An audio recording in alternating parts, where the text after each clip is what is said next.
Hello बच्चों। तो आपको पता होगा कि ऐप का सर्वर क्रैश कर गया, जिसकी वजह से आज की लाइव क्लास नहीं हो पाई। मुझे पता है आप लोग बहुत दुखी हो और बहुत ज़्यादा परेशान भी हो। मैं भी बहुत दुखी हूँ। सडनली बहुत ज़्यादा क्राउड आ गया और सर्वर क्रैश कर गया। ऐसा नहीं था कि हमें आइडिया नहीं था, हमें आइडिया था कि क्राउड ज़्यादा आएगा, हमने तैयारियाँ भी की थी, फिर भी ऐसा हो गया। I am really sorry and I apologize for what happened today. हमारी ऐप डेवलपमेंट की टीम दिलो जान से लगी हुई है कि जल्दी से लक्ष्य बैच को, अपने लाइव बैच को हम वापस लेके आएँ। ऐप डेवलपमेंट टीम के हेड से अभी मेरी फ़ोन पे बात हुई है रात में, तो उन्होंने बोला कि सर हम तब तक पलके नहीं झपकाएंगे जब तक आपका लाइव बैच रिज्यूम ना कर दें। मेरे हाथ में बहुत ज़्यादा है नहीं, so everyone is trying their best. थोड़ा सा साउंड का भी प्रॉब्लम था, उस पर भी हम वर्क कर रहे हैं। कई बच्चे बहुत ज़्यादा पैनिक कर रहे हैं कि ये फ्रॉड है, ये स्कैम है, ये विजय माल्या है, बन के उड़ जाएंगे। ऐसा बिल्कुल भी नहीं है, मैं यही हूँ आपके सामने और रहूँगा। मीनवाइल हमने ये सोचा कि कम से कम आज का लेक्चर हम आपको डिलीवर कर दें, भले ही वो रिकॉर्डेड फॉर्म में जा रहा हो। ऐसा नहीं है कि आगे सारे लेक्चर रिकॉर्डेड होंगे, लाइव होंगे, जो प्रॉमिस किया है वही होंगे। बस हमें ये लगा कि आपकी पढ़ाई ना रुके, आपका दिन ना खराब हो और जो एनर्जी आपकी लो हुई हो वापस थोड़ी सही हो जाए। मेरा भी इंथू थोड़ा लो हो गया था, तो मैं अपने अंदर पॉजिटिव एनर्जी लेके आया हूँ कि कम से कम आपको एक लेक्चर पढ़ा दूँ। बहुत मेहनत से बनाया है। सो आप लोग भी अपने अंदर से सारी निगेटिविटी निकाल दो। अगले 1-1.5 घंटे के लिए सब कुछ भूल जाओ, दिल से दिल मिला लो, ये लेक्चर बढ़िया से पढ़ लो, मज़ा आ जाएगा। उसके बाद भले ही गाली देना।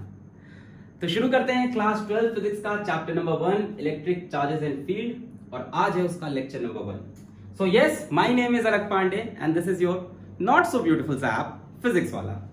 Electric charges and field maximum लोग पढ़ चुके होंगे अब तक, तो सर आप नहीं पढ़ाओगे? पढ़ाएंगे, इन डिटेल पढ़ाएंगे, मजा दिला देंगे।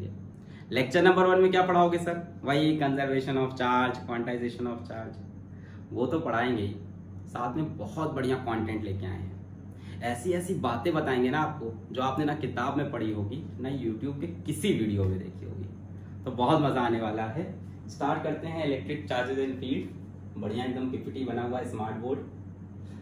तो सबसे पहली बात आती है टुडेज गोल। आज का गोल क्या है सर? आज का गोल है ऐप स्टोर पे जाएंगे और फिजिक्स वाला की रेटिंग खराब करेंगे, गंदे गंदे रिव्यू लिखेंगे। नहीं, तो आज का गोल क्या है? सबसे पहले इंट्रोडक्शन होगा टॉपिक से आपका। आपको ये पता चलेगा कि इलेक्ट्रिक चार्जेस एंड फील्ड एक छोटा सा टॉपिक है, फिजिक्स की एक बड़ी सी ब्रांच इलेक्ट्रोमैग्नेटिज्म का। इलेक्ट्रोमैग्नेटिज्म एक छोटा सा पार्ट है। यहां से आने वाले अगले 6-7 चैप्टर सब इलेक्ट्रोमैग्नेटिज्म का पार्ट होंगे, तो उसके बारे में बात करेंगे। इसके बाद डिस्कशन करेंगे इलेक्ट्रिक चार्ज के ऊपर, है ना, कि चार्ज क्या होता है, चार्ज की एक्चुअल डेफिनेशन क्या है, चार्ज कितने प्रकार के होते हैं, यूनिट क्या है, डायमेंशन क्या है, वगैरह। फिर आएगा important topic properties of charge. इसके अंदर आप चार्ज की कई प्रॉपर्टीज पढ़ोगे, पर उसमें सबसे ज्यादा जो फेमस है वो है conservation of charge and quantization of charge, क्योंकि ये बोर्ड में ज्यादा आती है इसीलिए फेमस है। तो इसको भी इन डिटेल डिस्कस कर लेंगे। उसके बाद आएगा मेथड्स ऑफ चार्जिंग, वही कंडक्शन, इंडक्शन, फ्रिक्शन, तो उसको भी इन डिटेल डिस्कस करेंगे। उसके बाद आएगा डीपीपी ओवरव्यू, मेहनत बर्बाद। डीपीपी सबको पता है क्या होती है? डेली प्रैक्टिस प्रॉब्लम, जिसमें हर लेक्चर के हम आपको 10 से 12 बढ़िया सवाल देंगे, आपको लगाना है, फिर अगली क्लास में आना है। तो इस लेक्चर के भी 10 से 12 बढ़िया सवाल होंगे, वो आपको मिलेंगे साथ में इस लेक्चर के। ओवरव्यू मतलब जैसे कोचिंग में नहीं जाते थे, जब टीचर असाइनमेंट देता तो लास्ट में बोलता था ये वाला सवाल ऐसे कर लेना, ये ऐसे ना, थोड़ा सा नहीं, कोचिंग खत्म होने के पहले लास्ट के 5 मिनट में, फिर घर जाके लगाते थे, फिर समझ में आता था सर ने बहुत कम बताया है। तो वही हम करेंगे, सॉल्व नहीं कराएंगे, थोड़ा बहुत हिंट दे देंगे। ठीक है, तो शुरू करते हैं भैया। सबसे पहले इंट्रोडक्शन। क्या पढ़ने जा रहे हैं हम? इलेक्ट्रोमैग्नेटिज्म पढ़ने जा रहे हैं। उसका एक छोटा सा पार्ट है इलेक्ट्रिक चार्जेस एंड फील्ड, पहला चैप्टर। ये देख रहे हो, 1 2 3 4 5 6 7 चैप्टर आपकी किताब की शुरुआत के इलेक्ट्रोमैग्नेटिज्म का पार्ट है। इलेक्ट्रोमैग्नेटिज्म फिजिक्स की वो ब्रांच है जो चार्ज और मैग्नेटिज्म से डील करती है। अब चार्ज बोल लो या इलेक्ट्रिसिटी एंड मैग्नेटिज्म भी लिखा होता है किताबों के ऊपर, उससे डील करती है इलेक्ट्रिसिटी एंड मैग्नेटिज्म। फिजिक्स ना इलेक्ट्रिसिटी और मैग्नेटिज्म को अलग अलग नहीं मानती, और आज से 2-3 महीने बाद आप भी नहीं मानोगे, है ना। अगले 2-3 महीने यही चल रहा है। और एक बात याद रखना कि बहुत ही कॉन्सेप्चुअल है ये टॉपिक, पूरा इलेक्ट्रोमैग्नेटिज्म। कहीं बीच में कुछ छूटा तो आगे समझ में आने में दिक्कत होने लगेगी। अगर मॉडर्न फिजिक्स की बात करें जो आप लेटर ऑन पढ़ोगे, तो वहां हो सकता हो थ्योरी से काम चल जाए, यहाँ कॉन्सेप्ट्स बहुत इंपॉर्टेंट है, इसको बहुत ध्यान से पढ़ना, है ना। अब इसके अंदर इसके दो पार्ट है इलेक्ट्रोमैग्नेटिज्म के, इलेक्ट्रोस्टैटिक्स और इलेक्ट्रोडायनेमिक्स। भाई इलेक्ट्रो मतलब चार्ज, स्टैटिक्स मतलब चार्ज एट रेस्ट। तो इलेक्ट्रोस्टैटिक्स में आप पढ़ोगे चार्ज एट रेस्ट। थोड़ी सी राइटिंग अभी माफ करना, नए नए खिलाड़ी हैं, धीमे धीमे इसमें भी पक्के हो जाएंगे स्मार्ट बोर्ड में। इलेक्ट्रोडायनेमिक्स में आप क्या पढ़ोगे, इलेक्ट्रो मतलब चार्ज, डायनेमिक्स मतलब मोशन। तो चार्ज इन मोशन की बात करेंगे। तो समझ रहे, सारी कहानी चार्ज की ही है पूरी इलेक्ट्रोमैग्नेटिज्म में। जब चार्ज एट रेस्ट है तब आप पढ़ोगे electric charges and field. Charge क्या होते हैं, चार्ज के बीच में कितनी फोर्स होती है, कूलम्स फोर्स वगैरह, इलेक्ट्रिक फील्ड, डिफरेंट चार्जेस और डिफरेंट चार्ज डिस्ट्रीब्यूशन सिस्टम की इलेक्ट्रिक फील्ड, उसको डिटेल में कवर करेंगे।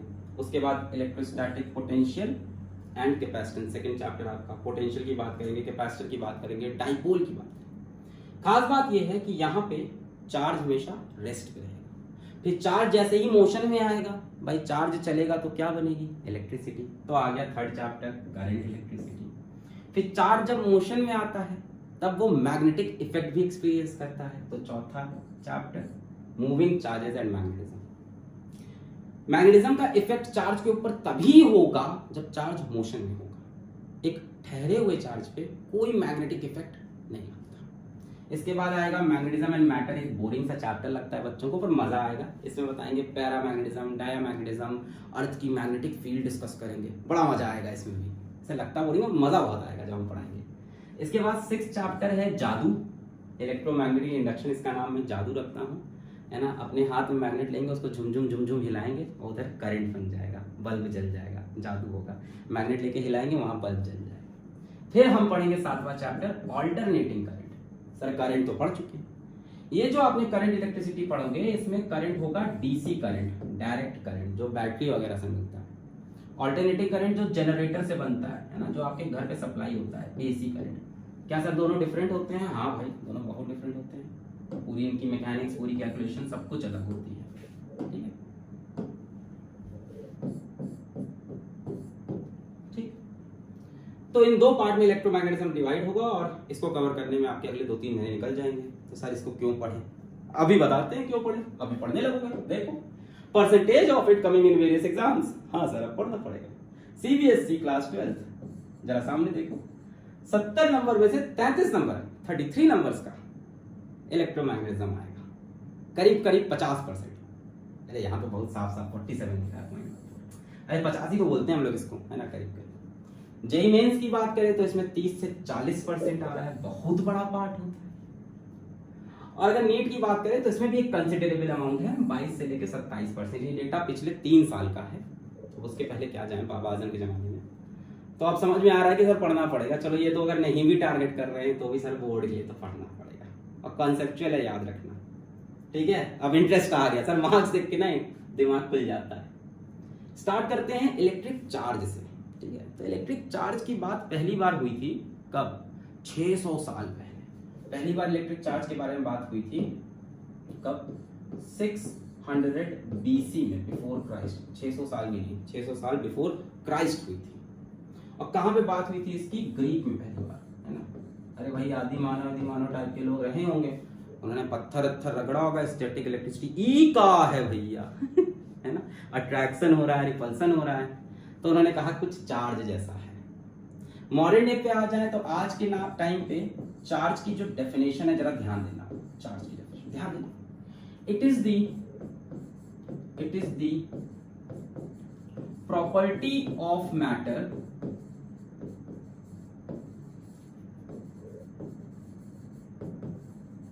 due to which matter experiences electric and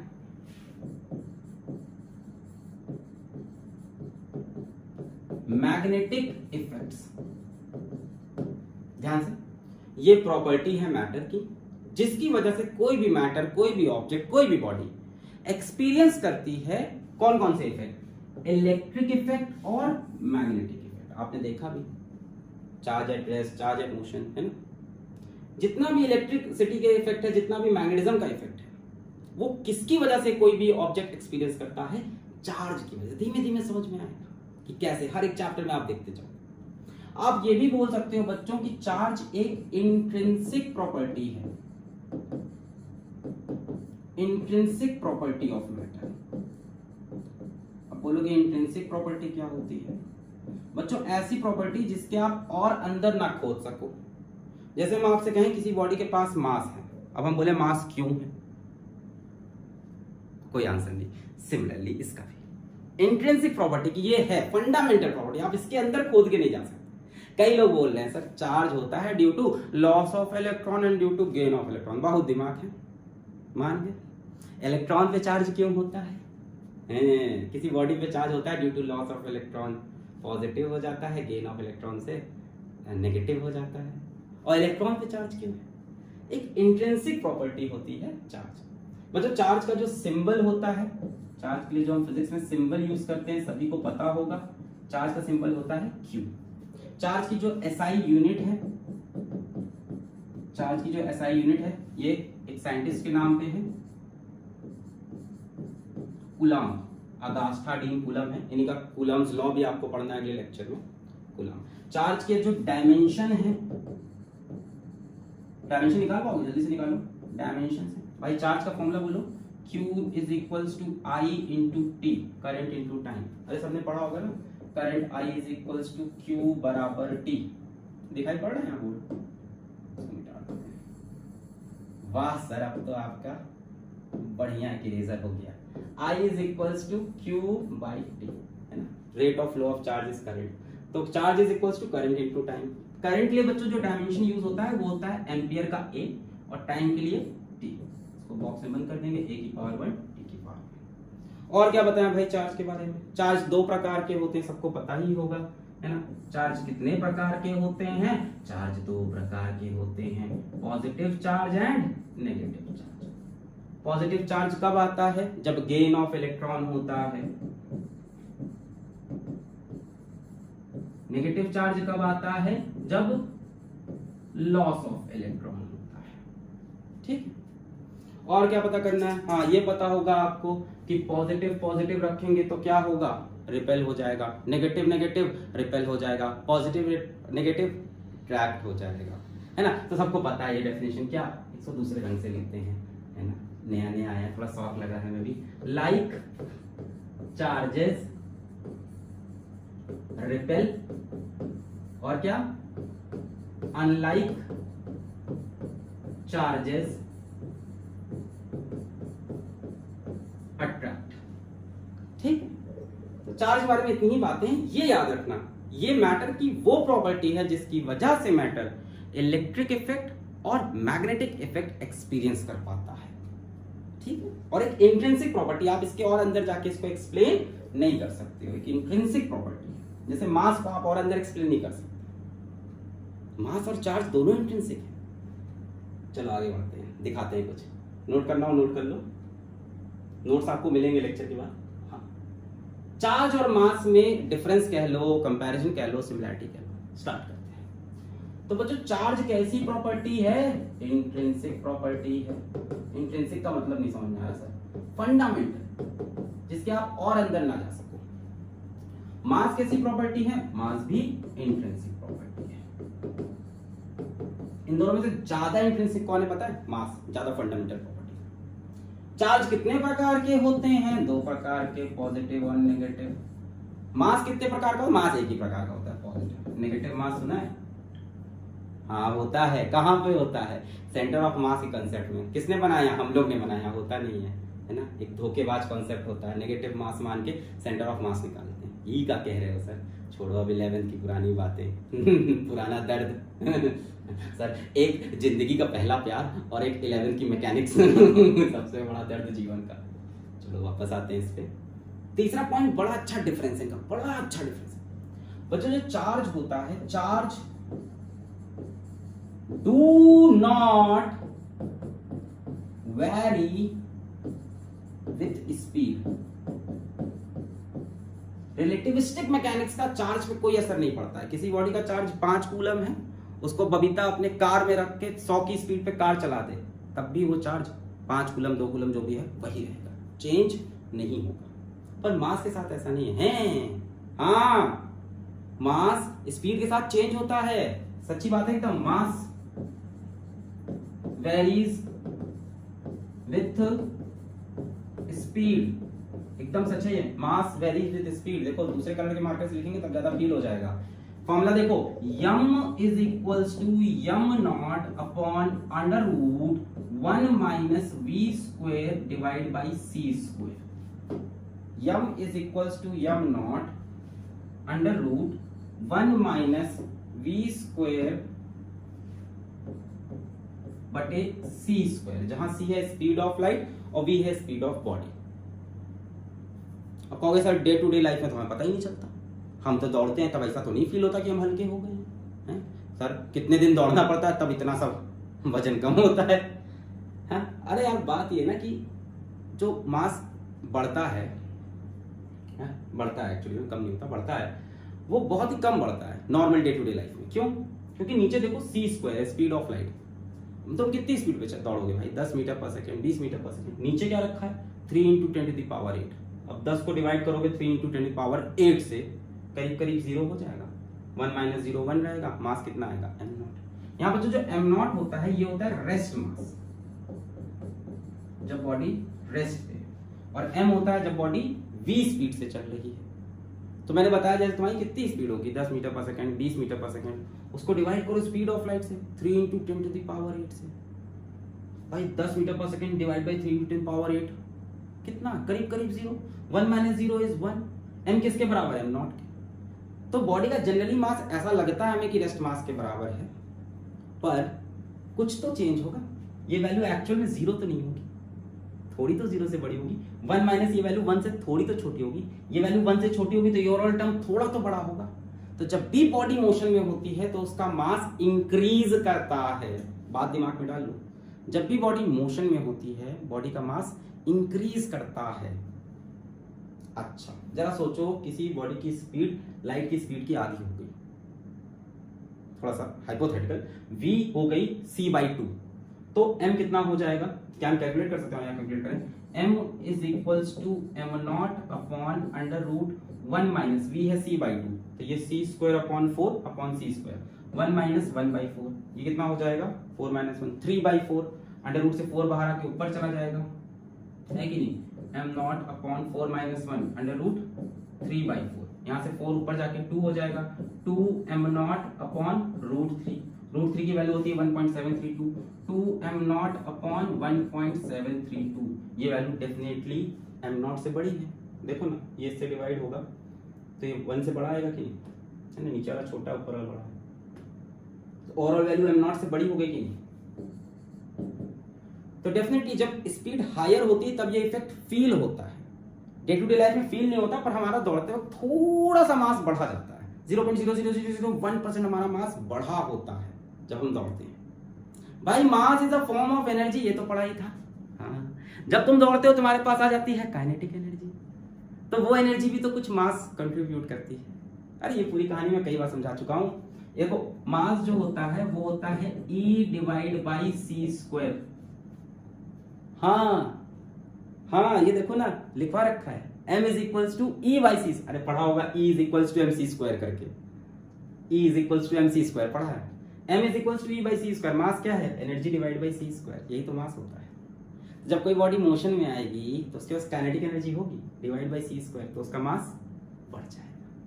अब यही बात है, तुम्हारी दौड़ते वक्त काइनेटिक एनर्जी बहुत कम होती है और c² बहुत बड़ा होता है। जब तुम दौड़ते हो काइनेटिक एनर्जी बहुत कम होती है और c² बहुत बड़ा, तो जो मास मिलता है एक्स्ट्रा वो बहुत ही कम मिलता है। तो पर जब भी बॉडी मोशन में आती है तो उसका मास, फिर से बोल रहा हूं, इंक्रीज करता है। डे टू डे लाइफ में बहुत कम। अगर आप बात करो किसी की स्पीड लाइट की स्पीड के आसपास है तब मास काफी वेरी कर सकता है। ठीक है, नीचे वाली कैलकुलेशन में मिटा रहा हूं अभी के लिए।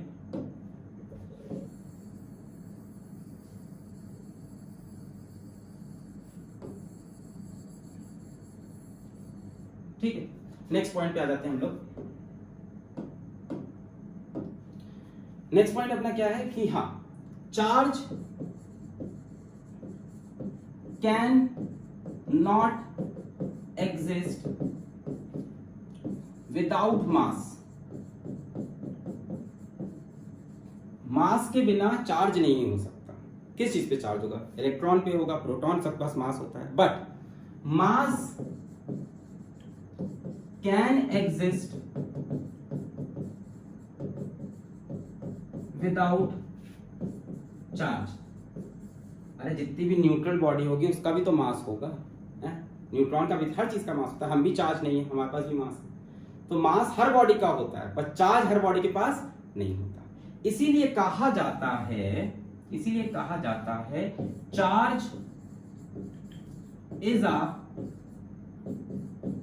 Property of mass. मास की प्रॉपर्टी है चार्ज, ना मैटर की कह लो या मास की। किसी भी चीज के पास मास तो होगा, उसमें से कुछ चीजों के पास चार्ज भी होगा, है ना। तो चार्ज मास की ही एक प्रॉपर्टी है। कुछ मासेस के पास चार्ज होता है, कुछ के पास नहीं। तो ये है एक कंपैरिजन चार्ज और मास का। इसमें ये पॉइंट बहुत इंपॉर्टेंट है, ये वाला, चार्ज डू नॉट वेरी। अभी आगे बताएंगे इनवेरियंस ऑफ चार्ज करके एक पॉइंट आएगा, प्रॉपर्टी, उसमें फिर बताएंगे कि चार्ज 5 कूलम अगर रेस्ट पे है तो चलते वक्त भी 5 कूलम, पर मास ऐसा नहीं है। रुका हुआ 5 केजी तो चलते चलते 5.0001 केजी हो जाता है। तुम्हारा मास मान लो 50 केजी है तो दौड़ते वक्त तुम्हारा मास 50.0001 केजी हो जाता है। क्लियर ये बात? बहुत कम बढ़ता है। और कब ज्यादा बढ़ता है? जब स्पीड आपकी लाइट की स्पीड के आसपास हो। इसमें एक दो वैल्यू रख के देखना, समझ में आ जाएगा। एम नॉट रेस्ट मास है, एम आपका एक्चुअल मास। खैर अपना टॉपिक मास नहीं चार्ज है, आगे बढ़ते हैं। On charging a body its mass changes. जब भी किसी बॉडी को आप चार्ज करोगे या तो उसका मास इंक्रीज करेगा या तो डिक्रीज करेगा।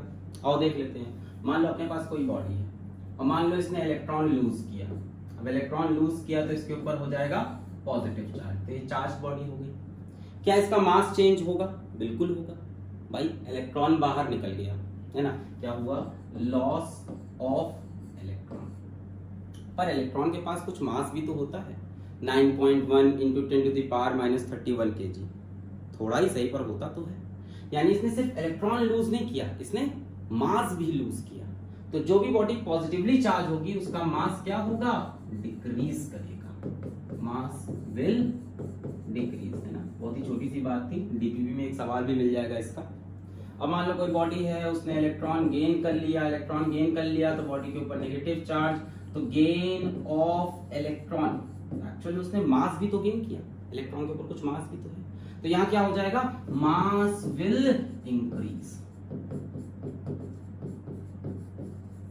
Mass will increase. ठीक है, आगे बढ़े। इसमें कुछ इंपॉर्टेंट यानी प्रॉपर्टीज ऑफ चार्ज। अब इंपॉर्टेंट टॉपिक आ गया पहला, charge is transferable.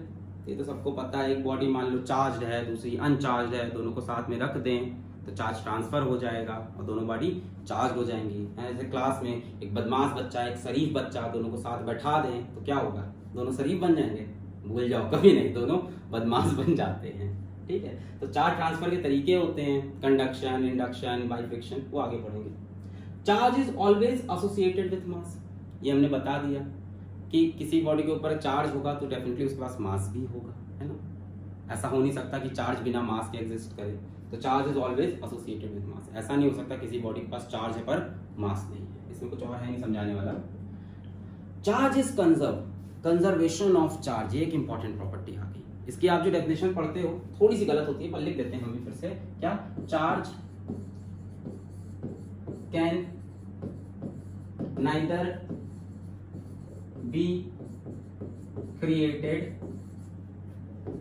nor be destroyed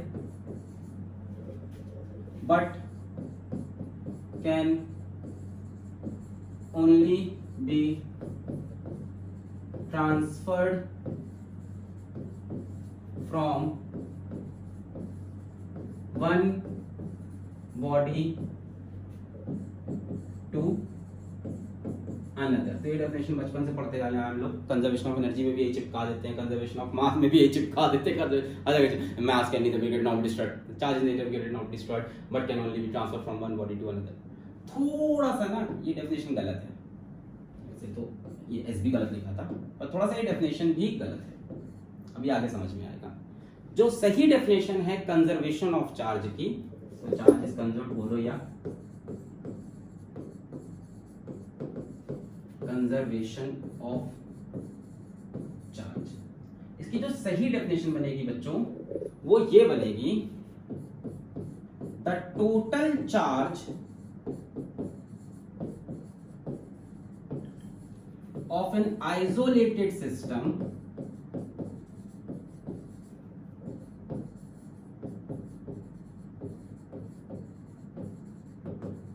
remains constant।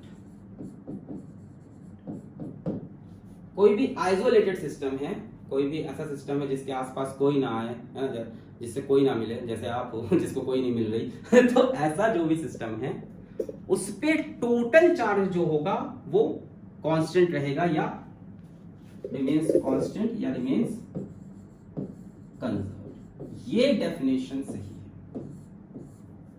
ठीक है।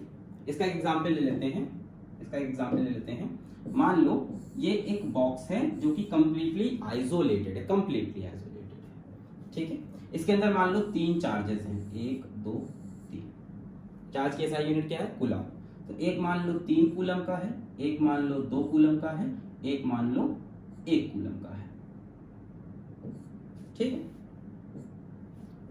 अब आइसोलेटेड है, कुछ हुआ नहीं। थोड़ी देर बाद आपने देखा कि अंदर ही अंदर ये चार्ज आपस में कुछ इंटरैक्ट किए, ठीक है, आपस में इन्होंने कोई खेल खेला, और वो खेल खेलने के बाद इसके ऊपर चार्ज हो गया -1 कूलम,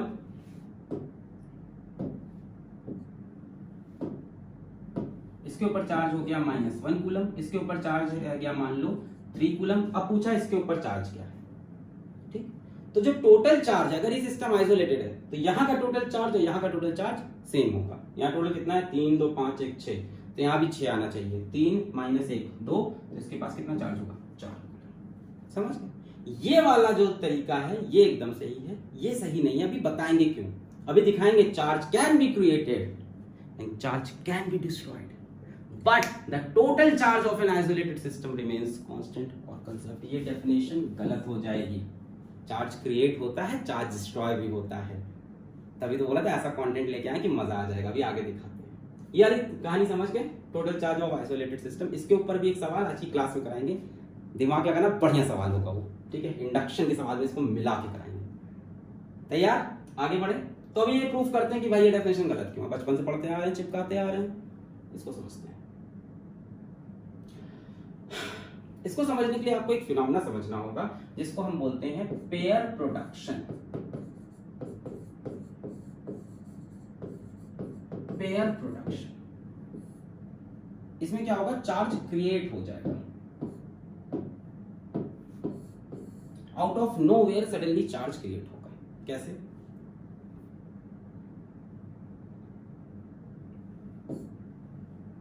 ऐसे।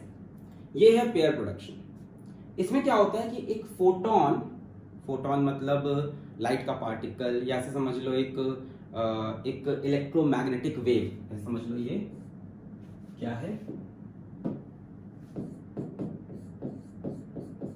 इलेक्ट्रोमैग्नेटिक वेव है एक, ठीक है। कोई एनर्जी ऐसे समझ लो इसको, आप एनर्जी समझ लो।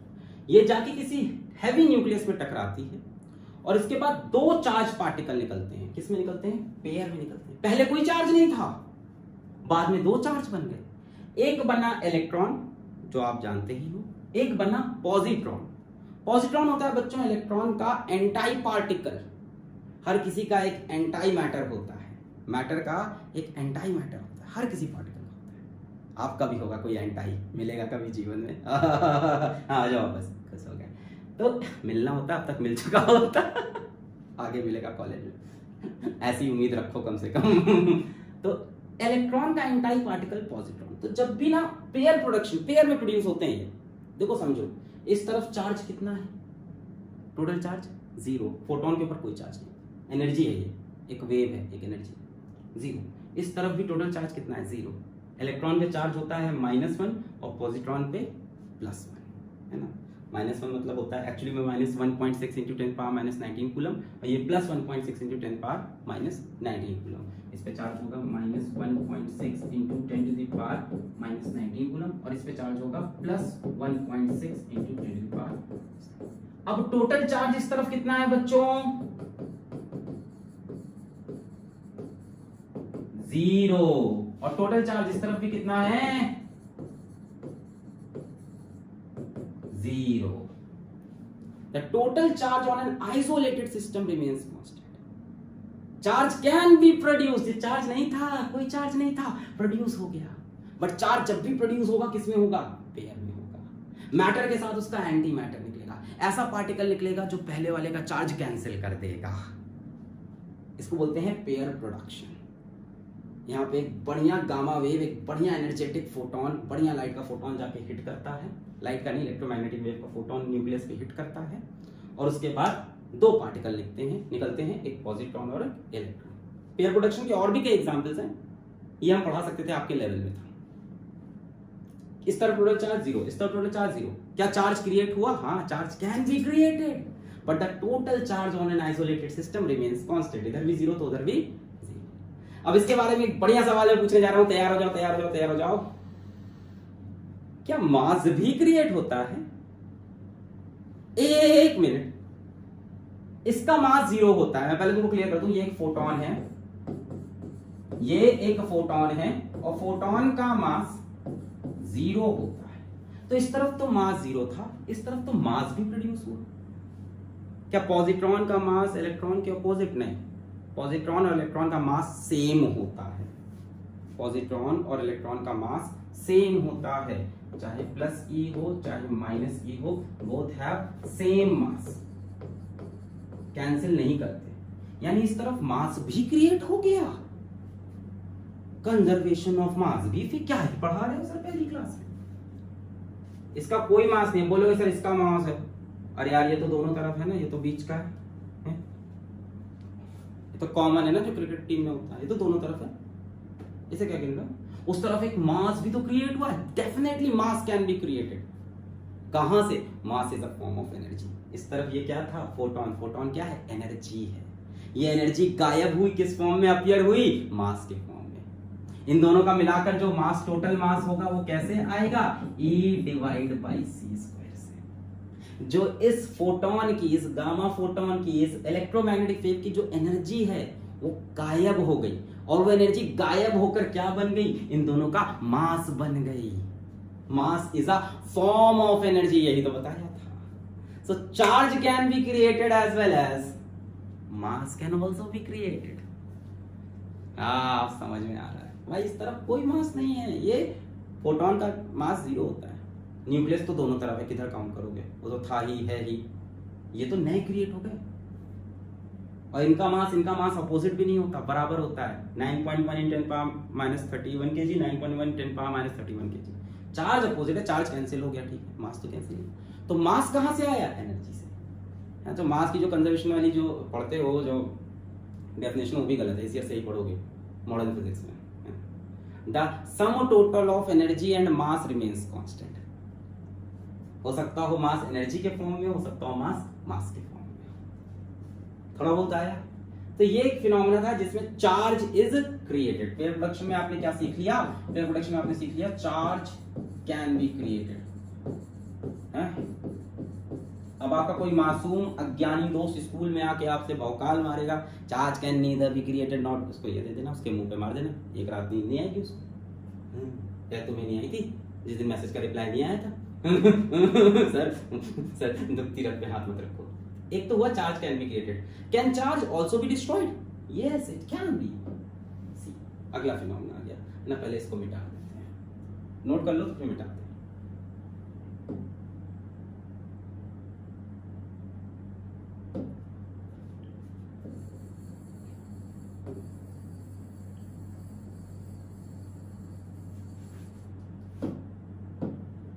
यहाँ लिख देते हैं EMW, इलेक्ट्रोमैग्नेटिक वेव है. क्या ये?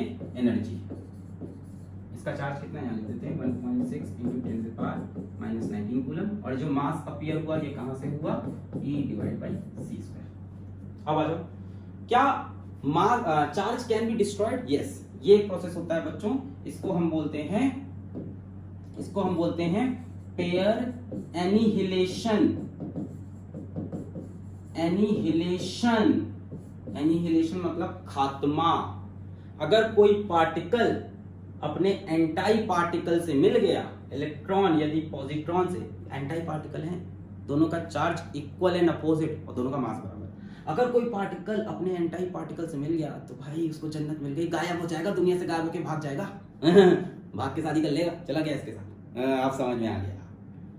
तो यस, पेयर एनिहिलेशन हमें बताता है चार्ज कैन बी डिस्ट्रॉयड, पर दोनों में देखो कंडीशन वही है, जब चार्ज क्रिएट हो रहा है तो भी किसमें हो रहा है, किसमें हो रहा है, पेयर में, और चार्ज जब डिस्ट्रॉय हो रहा है तो भी किसमें, पेयर में। दो चार्ज मिलते हैं, कंप्लीटली खत्म हो जाते हैं, बदले में निकलती हैं दो फोटॉन, दो इलेक्ट्रोमैग्नेटिक वेव, दो एनर्जी। यहां भी मास का प्रिंसिपल समझ में आ रहा है। ये मिले तो मास गायब हुआ, और मास किस फॉर्म में दिखा, फोटॉन के फॉर्म में। कितने फोटॉन निकले, दो, है ना। ये क्या है, फोटॉन होते क्या है, ऐसे समझ लो, एनर्जी होती है।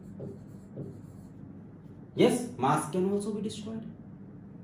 यहां पे मास क्रिएट हुआ, यहां पे चार्ज क्रिएट हुआ, यहां पे चार्ज डिस्ट्रॉय हुआ, यहां पे मास डिस्ट्रॉय हुआ। बट देखो ध्यान से, the total charge of isolated system remains constant. Annihilation, before pair annihilation, annihilation होने के पूर्व टोटल चार्ज कितना है, 0। एनिहिलेशन होने के बाद टोटल चार्ज कितना है, 0। फोटॉन के ऊपर कोई चार्ज नहीं। दो यहाँ पे आपने प्रोसेस पढ़े, पेयर प्रोडक्शन और पेयर एनिहिलेशन। पेयर प्रोडक्शन में आप देखते हो charge can be created, but whenever charge is created, charge is always created in pair. एक इलेक्ट्रॉन निकला तो एक पॉजिट्रॉन, कैसे निकला, एक एनर्जेटिक गामा वेव आके हिट की न्यूक्लियस पे, और उससे दो पार्टिकल निकले, दोनों ने अपना चार्ज कैंसिल कर दिया। यहां भी टोटल चार्ज 0, वहां पे 0। Principle of conservation charge actually में क्या है, the total charge of isolated system remains constant. यहां पे टोटल चार्ज 0, इधर पे 0। Charge can be destroyed, destroy भी किसमें होंगे, पेयर में होंगे।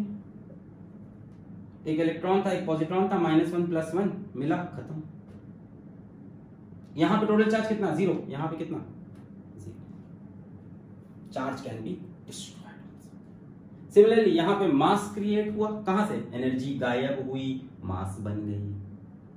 यहां पे क्या हुआ, मास गायब हुआ, एनर्जी बन गई। कितनी एनर्जी बनेगी, E = mc²।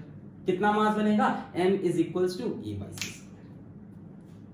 आया समझ में, नोट कर लो, बहुत बढ़िया। आगे बढ़े, पॉज करके नोट कर लो। Okay, next is invariance of charge. What is this invariance of charge? ये यही कह रहा है कि चार्ज स्पीड पे डिपेंड नहीं करता, यही बता रहा है। Charge do not very with speed. मैंने बताया था ना, बबीता कार में 5 कूलम का चार्ज लेके चल दी, तो ऐसा नहीं कि वो 6 कूलम का बन जाएगा, वो 5 ही रहेगा। सही है, बबीता वाला फालतू नहीं, कोई सही वाला एग्जाम्पल बताओ, सही वाला एग्जाम्पल सुनो। हमारे पास एक एटॉम है, एटॉम में क्या होता है, न्यूक्लियस होता है, बाहर क्या होता है, इलेक्ट्रॉन होते हैं, ठीक है। इलेक्ट्रॉन बच्चों किसमें होता है, मोशन में होता है।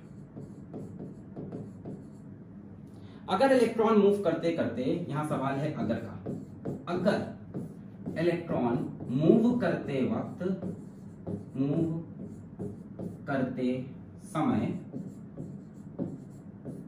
चार्ज चेंज करे, सोचो इलेक्ट्रॉन का चार्ज मूव करते वक्त बढ़ रहा है या घट रहा है, पर जो न्यूक्लियस में प्रोटॉन है उसका चार्ज तो चेंज नहीं होगा। यानी अब एटम इलेक्ट्रिकली न्यूट्रल नहीं रहेगा भाई, एक चार्ज कांस्टेंट, एक वेरी कर रहा है, कभी ये प्रोटॉन से ज्यादा हो जाएगा, कभी प्रोटॉन से कम हो जाएगा, तो एटम न्यूट्रल नहीं रहेगा, जो कि गलत है। हर कोई पता कर चुका है एटम इज न्यूट्रल। चेंज करे then atom won't be electrically neutral. तो क्या ये बात हो सकती है, क्या ऐसा हो सकता है, क्या ये सच है? नहीं, ये तो सफेद झूठ है।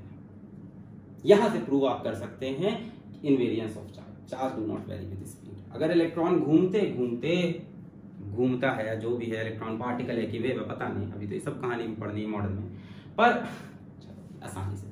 पर अगर इलेक्ट्रॉन घूमते घूमते अपना मास भी चेंज कर लेगा, कभी इसका मास बढ़ जाएगा, कभी घट जाएगा, पर प्रोटॉन का मास तो कांस्टेंट है। एक का मास कांस्टेंट, एक का वेरी कर रहा है, कभी प्रोटॉन से ज्यादा, ये तो पता है इनका चार्ज बराबर होता है।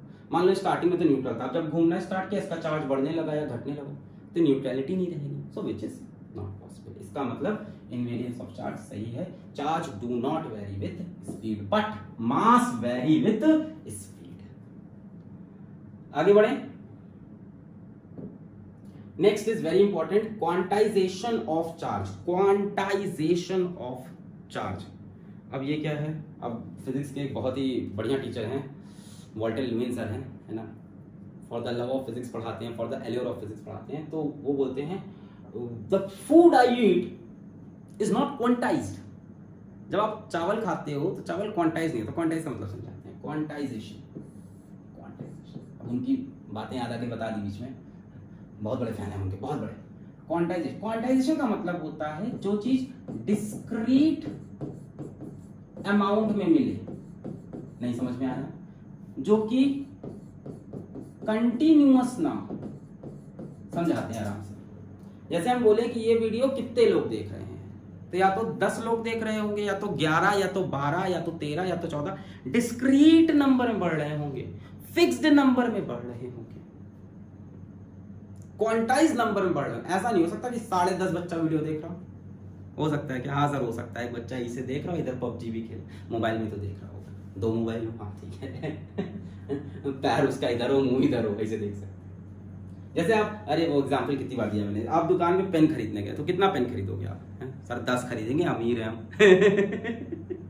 तो 10 ही तो खरीदोगे ना, 9.5 नहीं खरीद सकते, 9.2 नहीं खरीद सकते। ऐसी चीजें क्वांटाइज्ड होती हैं जो फिक्स्ड अमाउंट में मिले, है ना। Whatever is available in fixed amount, discrete number में मिले। डिस्क्रीट मतलब होता है कि इसके बाद ये आएगा, इसके बाद ये, इसके बाद ये वर्ड की मीनिंग आएगी जब आप एटॉमिक स्पेक्ट्रा पढ़ोगे, वहां पे डिस्क्रीट का एक्चुअल मीनिंग समझ जाओगे। क्लास 11 में शायद पढ़ाओ डिस्क्रीट एनर्जी लेवल्स, -13.6 के बाद -3.4 इलेक्ट्रॉन वोल्ट ही आता है, बीच के सारे एनर्जी लेवल गायब हैं। इस तरह से डिस्क्रीट अमाउंट नॉट क्वांटाइजेशन, है ना। इसको ऐसे भी समझ सकते हो, अवेलेबल, अभी तक नहीं समझ में आया था सर, क्या बकवास करते हैं। अवेलेबल इन फिक्स्ड अमाउंट, तुम जो बोलोगे उस तरह से नहीं मिलेगा, है ना। तुम दुकान पे गए, भैया कितना पेन चाहिए? 250 ग्राम 250 ग्राम तो बोल रहा है, पेन आ ही नहीं रहा है, एक आध ढक्कन डाल दिया उसमें, ले 250 ग्राम पेन हो गया। भैया कितना पेन चाहिए? 5 लीटर। ऐसे नहीं चलता ना, फिक्स नंबर में मिलता है, 4 pen, 5 pen, 6 pen.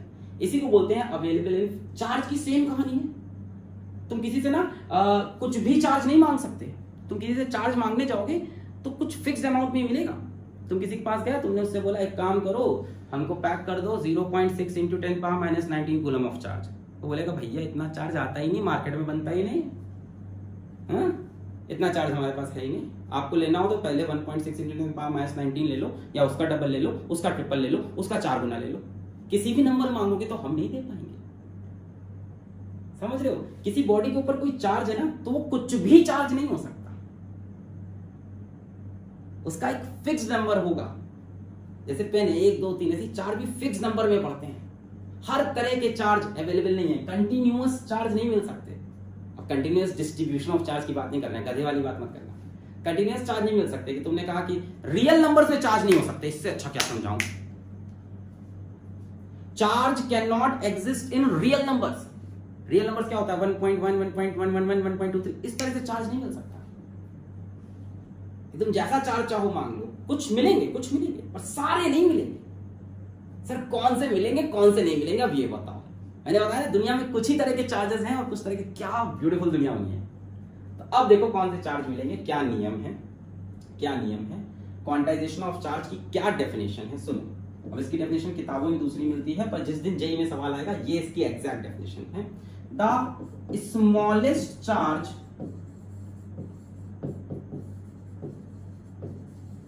that can exist independently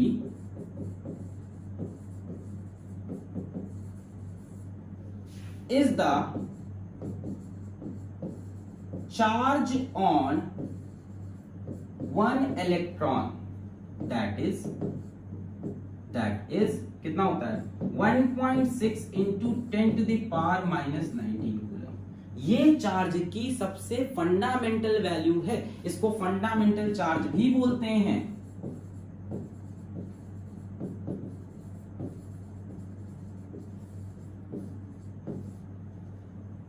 The smallest charge that can exist independently is the charge on one electron.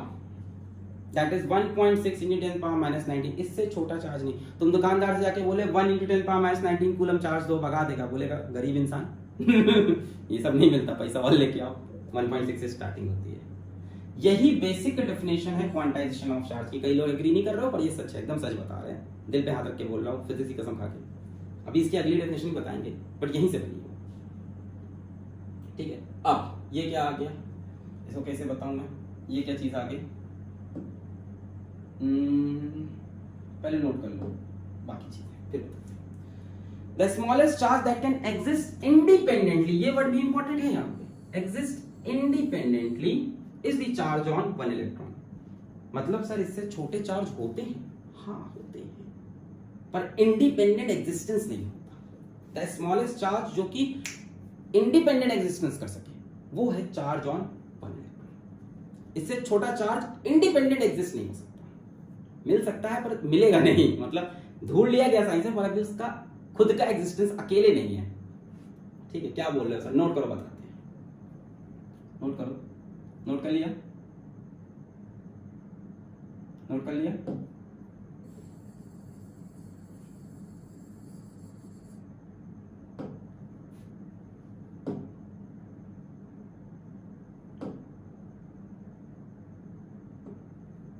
The smallest charge that can exist independently is the charge on one electron. अब इससे छोटा charge क्या होता है बच्चों, इससे छोटे charge होते हैं जो क्वार्क्स और एंटी क्वार्क्स में मिलते हैं। देखो दिखाते हैं उसको भी, ये मिटा दें। The smallest charge that can exist independently is the charge on one electron. जो कहाँ मिलते हैं, क्वार्क्स और एंटी क्वार्क्स में, ये रहे। अब ये क्या है, ये वो चार्ज हैं जो इलेक्ट्रॉन से भी छोटे हैं, बट ये इंडिपेंडेंट एग्जिस्टेंस, ये आपके 12th के सिलेबस में है नहीं, थोड़ा बहुत बताएंगे। इंडिपेंडेंट एग्जिस्टेंस नहीं होता। जो ऊपर 3 लिखे हैं क्वार्क्स, ये इलेक्ट्रॉन से भी छोटे चार्ज है। अप चार टॉप, और जो नीचे हैं डाउन स्ट्रेच बॉटम। नीचे वालों को बोलते हैं एंटी क्वार्क, इसको बोलते हैं क्वार्क।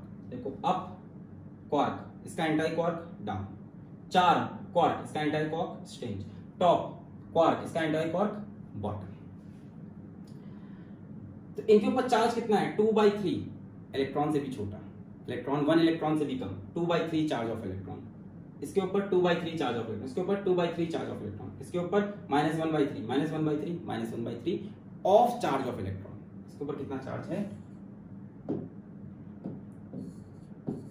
2/3 charge of electron. और इन लोग के ऊपर कितना चार्ज है एंटी क्वार्क पे, -1/3, यानी ये तो इलेक्ट्रॉन से भी छोटे चार्ज हैं। बट प्रॉब्लम ये है कि ये डू नॉट एग्जिस्ट इंडिपेंडेंटली।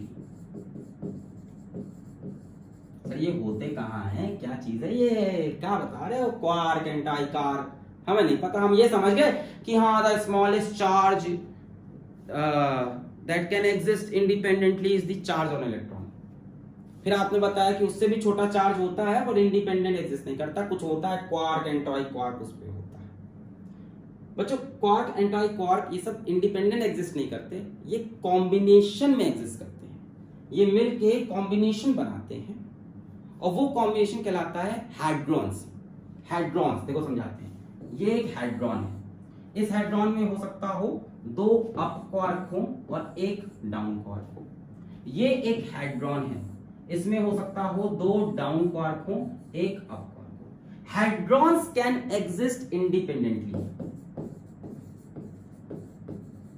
ये हैड्रॉन्स है, हैड्रॉन्स कैन एग्जिस्ट इंडिपेंडेंटली, बट ये नहीं एग्जिस्ट कर सकते, इनका कॉम्बिनेशन एग्जिस्ट करता है।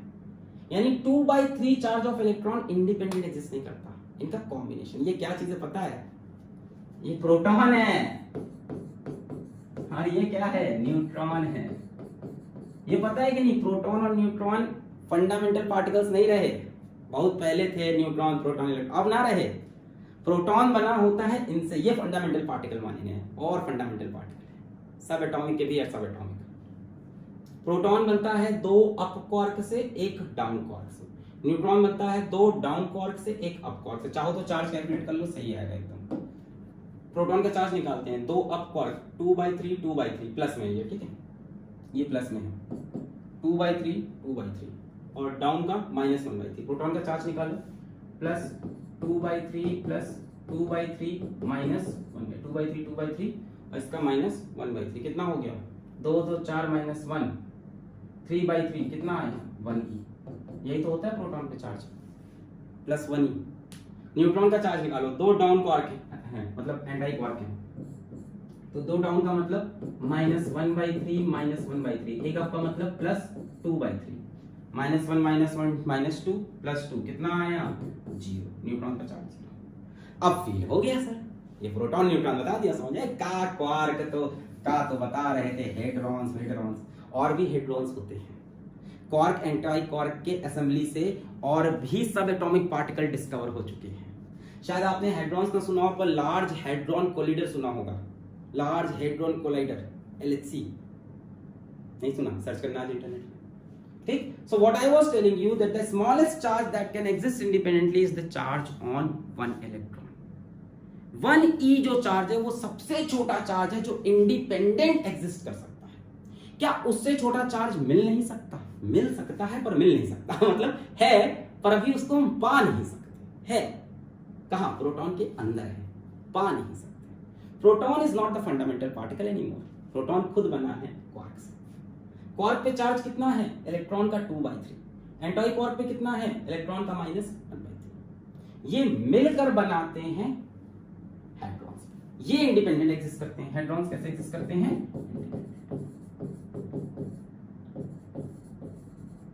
पर ये इंडिपेंडेंट एग्जिस्ट नहीं करते हैं। क्लियर है? तो आज से समझ गए। किसी को बताना हो प्रोटॉन भी किसी चीज से बना है। किससे बना है? 2 up quark 1 down quark. Neutron 2 down quark और 1 अप क्वार्क से। चलो वापस आते हैं क्वांटाइजेशन ऑफ चार्ज पे। नोट करना नोट कर लो, आगे बढ़े। चलो वापस से डेफिनेशन लिखते हैं हम लोग क्वांटाइजेशन ऑफ चार्ज की। तो पहली डेफिनेशन क्या है? द स्मॉलेस्ट चार्ज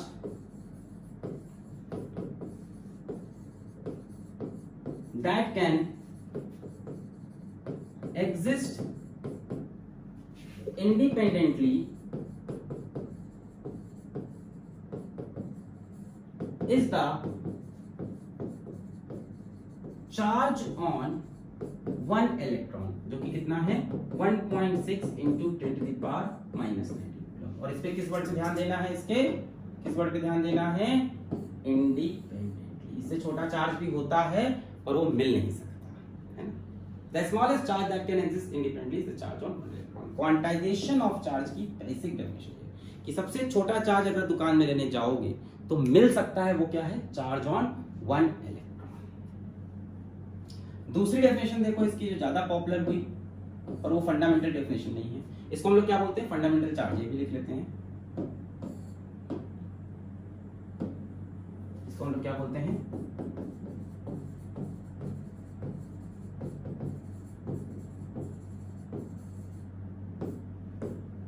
दूसरी डेफिनेशन क्या है? Charge can always exist in integral multiple of fundamental charge. सबसे छोटा चार्ज क्या है? Charge on electron. इसके बाद जो भी चार्ज मिलेगा वो इंटीजर मल्टीपल होगा फंडामेंटल चार्ज का, यानी 1 इलेक्ट्रॉन का। दुकान पे गए, सबसे कम कितना इलेक्ट्रॉन ले सकते हैं? 1। उससे ज्यादा 2, उससे ज्यादा 3। मतलब charge can always exist in integer multiple of electron. Charge की क्यू की जो वैल्यू होगी, चार्ज क्यू की जो वैल्यू होगी वो 1 इलेक्ट्रॉन हो सकती है, 2 इलेक्ट्रॉन हो सकती है, इसके बाद 3 इलेक्ट्रॉन हो सकती है, उसके बाद 4 इलेक्ट्रॉन हो सकती है, उसके बाद 5 इलेक्ट्रॉन हो सकती है। ऐसे करते करते n इलेक्ट्रॉन हो सकती है, plus minus of course, +-1 electron, +-2, +-3, +-4, +-5 and +-6। अगर आप बोलते हो कि दुकान पे जाके भैया हमको 2.3 इलेक्ट्रॉन दे दो, क्या करना भाई? जो चार्ज आता है ना वो इलेक्ट्रॉन के मल्टीपल में आता है, लेना हो लो। 2.3 नहीं, 3 लेके जाओ, या तो गरीब हो तो 2 ले लो है ना, इस तरह से। गरीब मतलब इलेक्ट्रॉन की गरीब, हम दिल पे ले लिए। चलो समझ आया। जैसे आप इसे बोलते हो कि भैया 7/4 इलेक्ट्रॉन दे दो, तो वो पॉसिबल नहीं है। फ्रैक्शन में इलेक्ट्रॉन के डेसिमल में नहीं मिल सकता, सिर्फ किस में मिल सकता है? Charge can always exist in integral multiple of fundamental charge. तो यहां से जो क्वांटाइजेशन ऑफ चार्ज की जो इक्वेशन बनती है वो बनती है Q is equals to plus minus any. Q is equals to plus minus any, जहां पे Q होता है किसी बॉडी पे होने वाला चार्ज, E होता है चार्ज ऑन इलेक्ट्रॉन, और बच्चों N होता है एक इंटीजर। किसी भी बॉडी पे वही चार्ज हो सकता है जो इलेक्ट्रॉन के इंटीजर मल्टीपल में। अगर आपसे कोई कहता है कि ये पर्टिकुलर चार्ज एग्जिस्ट करेगा कि नहीं, तो चेक कर लो। कैसे चेक करोगे? उस चार्ज की वैल्यू को यहां रख दो, यहां पे इलेक्ट्रॉन का चार्ज रख दो 1.6 और फिर n की वैल्यू कैलकुलेट कर दो। अगर n की वैल्यू 1 2 3 4 5 6 100 कुछ भी इंटीजर अगर आती है तो वो चार्ज एग्जिस्ट कर सकता है, और इंटीजर नहीं आती तो चार्ज एग्जिस्ट नहीं कर सकता। ये इक्वेशन है क्वांटाइजेशन ऑफ चार्ज की। उसको एक बार दूसरे पेन से भी लिखते हैं यहाँ। Q is equals to plus minus any. Q is the charge on body, E is the charge on electron। Q is जो किसी बॉडी पे चार्ज हो, E is the charge on electron and N should be integer। N should be integer। किसी body बोला ये charge हो सकता है कि नहीं, चार्ज की वैल्यू यहाँ इलेक्ट्रॉन का चार्ज, N की वैल्यू निकाल लो। अगर इंटीजर आता है तो चार्ज एग्जिस्ट करेगा, वरना नहीं। नोट कर लो, सवाल करा इस पे। छाप लिया? टेप लिया सर, छाप लिया, मिटा रहे? अरे यार मिटा भी नहीं सकते। आगे बढ़े। ओके, क्वेश्चन आ गया। Can a body have a charge of 8 × 10⁻⁻19 coulomb. खुद से करो, पॉज करके वीडियो को।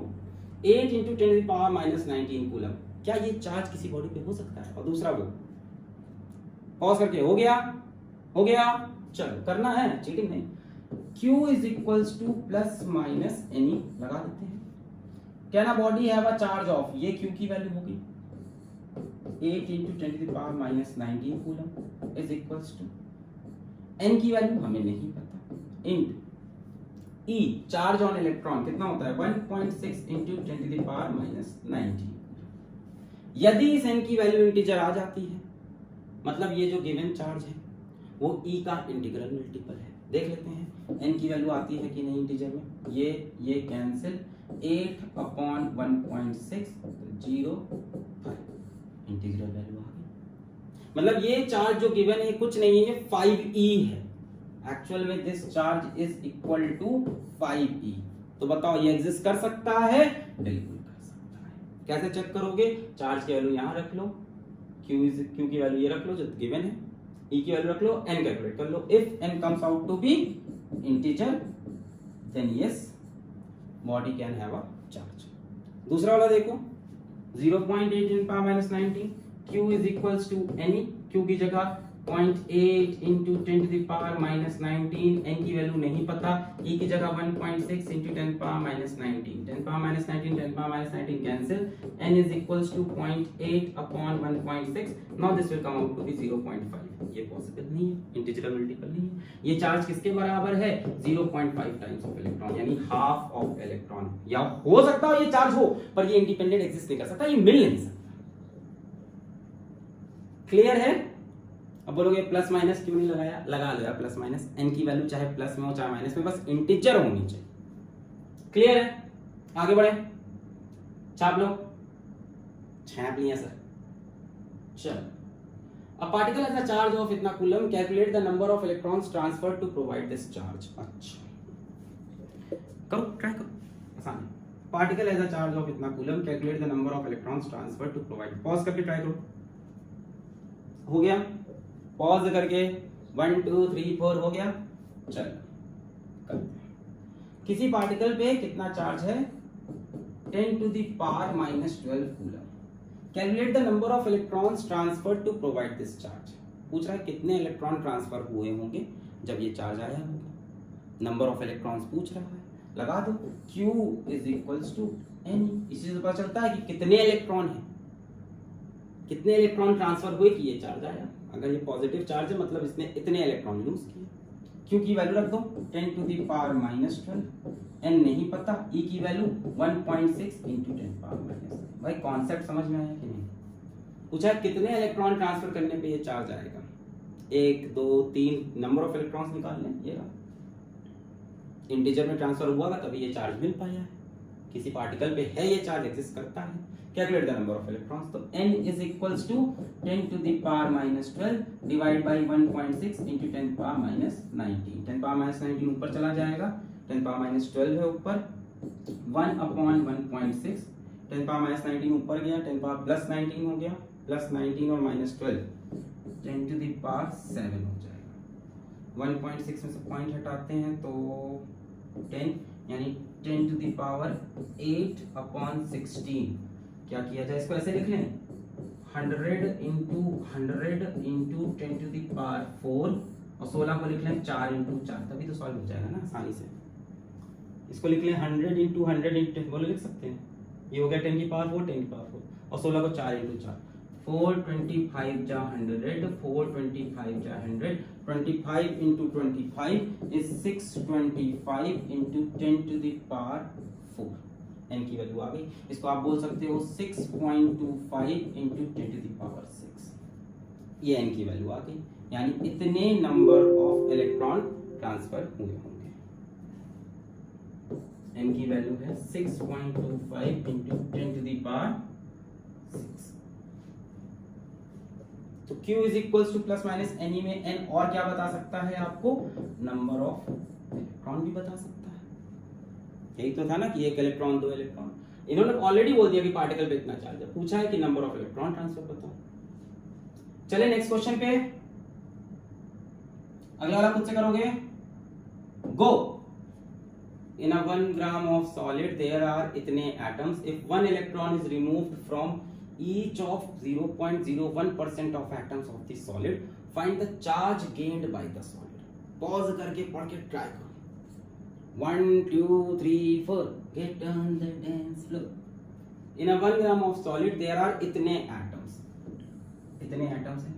if 1 electron is removed, कितना इलेक्ट्रॉन रिमूव हुआ है, 1 electron is removed from each of 0.01% of atom, find the charge gained by the solid। Finally क्या निकालना है अपने को, Q निकालना है। तो भाई Q का फॉर्मूला क्या होता है, Q is equals to N। E की वैल्यू पता है, बस N की वैल्यू पता चल जाए। N क्या होता है बच्चों, N है number of electrons. Number of electron अपने को निकालना है और N की वैल्यू निकालें।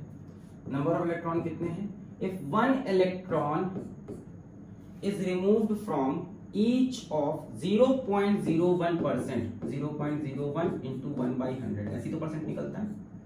if 1 electron is removed from each of 0.01%, तो 0.01 into 1 by 100 of the solid, each of, और टोटल आइटम इतने हैं मल्टीप्लाइड बाय,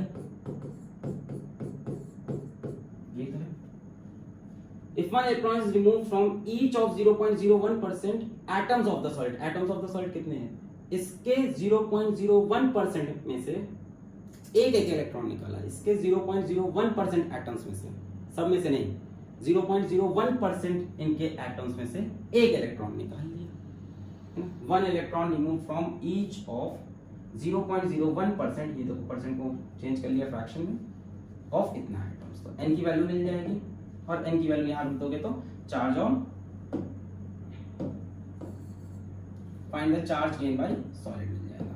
यहाँ पे n की वैल्यू रख देते हैं, Q is equals to 1 into 0.01 into 1 बटे 100 into 5 into 10 to the power 21, ये n की वैल्यू हो गई। E की वैल्यू रख दो 1.6 into 10 to the power minus 90, कितना हो जाएगा, यहाँ से पॉइंट हटाएंगे 0 0 10 की पावर 4 ऊपर 10 की पावर 21, तो ये हो जाएगा 5 इंटू 10 टू दी पावर बोलो बोलो बोलो बोलो बोलो बोलो 17, 10 की power 4 10 power 17 multiplied by 1.6 into 10 to the power minus 19, 5 into 1.6 16 5 is 80, ये पॉइंट लगा यानी 8 इंटू 10 पावर माइनस 19 10 पावर 17 कितना हो जाएगा 10 की पावर माइनस 2, ये चार्ज आ गया। यूनिट क्या होगी कूलम्ब, या लिख सकते हैं 0.08 कूलम्ब। बोलो सही है, 10 power minus 19 10 power 17 10 power minus 2 0.08 coulomb. Clear है, आगे बढ़े, समझ में आ गया सबको। इतने एटम्स हैं, एक इलेक्ट्रॉन निकला ईच ऑफ 0.01% एटम से, एक इलेक्ट्रॉन 0.01% को फ्रैक्शन में चेंज किया 0.01 by 100 फ्रॉम ईच एटम, इतने एटम्स मल्टीप्लाई किया। अब आ गया methods of charging a body, ठीक है, क्वांटाइजेशन ऑफ चार्ज भी खत्म हुआ। Q is equals to plus minus any, n integer होता है और n नंबर ऑफ इलेक्ट्रॉन होता है। अगर जेई में पूछता है क्वांटाइजेशन ऑफ चार्ज का एक्चुअल डेफिनेशन क्या है, दोनों डेफिनेशन दे देता है, तो आप किसको टिक करोगे, the smallest charge that can exist independently is the charge of electron. दूसरी डेफिनेशन क्या है, charge always exist in integral multiple of fundamental charge. Fundamental charge क्या है, charge on electron. Clear. Methods of charging body, charging by conduction. बच्चों charging by conduction मतलब हो गया direct contact हो। मेथड्स ऑफ चार्जिंग, किसी बॉडी कैसे charge करेंगे, पहला मेथड है कंडक्शन, इसमें डायरेक्ट कांटेक्ट की जरूरत होती है ना, एकदम टच करना चाहिए। और बच्चों ये मेथड कंडक्शन का वर्क करेगा फॉर कंडक्टर्स, है ना, या समझ लो फॉर मेटल्स। सवाल मिलेंगे तो कंडक्टर के मिलेंगे या मेटल्स के, वहीं पर कंडक्शन हो पाता है क्योंकि मेटल्स के पास ही फ्री इलेक्ट्रॉन होते हैं जो कि टच करने पे ट्रांसफर हो सकते हैं, है ना। जरा ये देखो, ये मैंने फिगर लगाया हुआ है कि ये हमारे पास एक स्फीयर है जो कि अनचार्ज है, इसके ऊपर कोई चार्ज नहीं है, और ये दूसरा स्फीयर है जो कि चार्ज है, इसके ऊपर पॉजिटिव चार्ज बिखरा हुआ है। इस स्फीयर पे पॉजिटिव चार्ज बिखरा हुआ है, इस पे कोई चार्ज नहीं है। अभी दोनों अलग अलग हैं। जब हम दोनों को कांटेक्ट में लाएंगे तो क्या हुआ, दोनों पे पॉजिटिव चार्ज आ गया। कैसे आया होगा, ये अनचार्ज है, ये चार्ज है। जब दोनों को आप कांटेक्ट में रखोगे तो इसके पास डिफिशियंसी ऑफ इलेक्ट्रॉन है, तो इसमें से इलेक्ट्रॉन इधर ट्रांसफर हो जाएंगे थोड़े बहुत, और थोड़े बहुत इलेक्ट्रॉन जैसे इधर ट्रांसफर होंगे इसके ऊपर भी पॉजिटिव चार्ज, और इसके ऊपर भी नेट क्या हो जाएगा, पॉजिटिव चार्ज। तो डायरेक्ट कांटेक्ट की जरूरत है, और याद रखना कि ये मेथड सिर्फ और सिर्फ कंडक्टर्स में या मेटल्स में लगता है जिनके पास फ्री इलेक्ट्रॉन्स हो, जो टच करने पे इलेक्ट्रॉन लूज कर सके। अभी ये चार्ज था, ये अनचार्ज था, बढ़िया मस्त, जैसे ही टच कराया दोनों चार्ज हो गए, फिर अलग कर दिया, दूर कर दिया, दूर करने पे भी दोनों क्या रहेंगे, इंडिपेंडेंटली चार्ज रहेंगे। मतलब टच करा के चार्ज देना, जरा जरा टच मी कर लो और उससे चार्ज मिल जाएगा। अब सर कितना चार्ज ट्रांसफर होगा, इसके पास 10 कूलम, इसके पास 0, तो क्या सेपरेट होने के बाद बराबर बराबर मिल जाएगा, दोनों का 10-10 हो जाएगा। कैसी बात कर रहे हो, कंजर्वेशन ऑफ चार्ज भूल गए क्या? जब इसके पास 10 इसके पास 0 तो फाइनल भी 10 ही तो होगा। कितना चार्ज होगा इसके लिए एग्जैक्ट कोई फॉर्मूला नहीं है, except for a particular situation. पहले बताओ इतना समझ में आया charging by conduction. Charging by conduction क्या है, डायरेक्ट कांटेक्ट कब होता है, जब कंडक्टर हो। कंडक्टर क्यों चाहिए, ताकि इलेक्ट्रॉन का ट्रांसफर हो पाए, क्योंकि कंडक्टर के पास क्या होते हैं, फ्री इलेक्ट्रॉन्स। भाई इसके ऊपर कोई चार्ज नहीं, इसके ऊपर पॉजिटिव चार्ज, जैसे टच हुआ यहां से यहां कुछ इलेक्ट्रॉन ट्रांसफर हुए और चार्ज। क्या दोनों पे फाइनली इक्वल चार्ज होगा, कोई गारंटी नहीं है। शायद कहीं पढ़ लिया हो, कोई गारंटी नहीं है, पर एक पर्टिकुलर कंडीशन है। वो क्या है, वो क्या है, if both conductors are identical। अब ये कंडीशन देखो, अगर दोनों कंडक्टर्स आइडेंटिकल हैं in shape, size and every property, conducting property में है ना, उनका डाइलेक्ट्रिक कांस्टेंट जो है वो सेम हो, है ना, उनका जो शेप है, जो उनका साइज है वो सेम हो, तो एक सॉलिड है दूसरा भी सॉलिड हो, इस तरह से। If both conductors are identical, then मान लो पहला कंडक्टर ये है, दूसरा ये है, इस पे चार्ज है Q1, इस पे चार्ज है Q2, और ये दोनों कांटेक्ट में आ गए। ठीक है, गुर्र मिला और फिर दोनों को सेपरेट कर दिया। ऐसा करने पे इस पे चार्ज हो जाएगा Q1 प्लस Q2 बाई 2 और इस पे भी चार्ज हो जाएगा Q1 प्लस Q2 बाई 2। अगर आइडेंटिकल है तो हमेशा हो इसकी गारंटी नहीं है।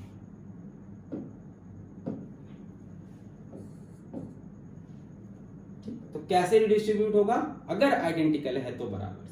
जैसे मान लो ये दोनों अगर आइडेंटिकल होते, इस पे 10 कूलम और इस पे 0, तो फाइनली दोनों पे 5-5 हो जाता है। 10 plus 0 divide by 2, 10 plus 0 divide by 2, Q1 plus Q2 divide. कब वैलिड है? If both conductors are identical in nature, सभी वैलिड है, कहीं भी मत लगा देना। If both conductors are identical. अब इस पे 10 है, इस पे 0 मिलाया तो इस पे 10 plus 0 by 2 5, 10 plus 0 by 2 5। Conservation भी वैलिड है। शुरू में टोटल चार्ज 10, बाद में भी फाइनल चार्ज 10। पर ये हमेशा हो जरूरी नहीं है, हो सकता हो अनइक्वल तरह से डिस्ट्रीब्यूट हो, पर आइडेंटिकल के केस में बराबर से डिस्ट्रीब्यूट होता है। क्लियर? नोट कर ले। आइए इस पे सवाल देखते हैं।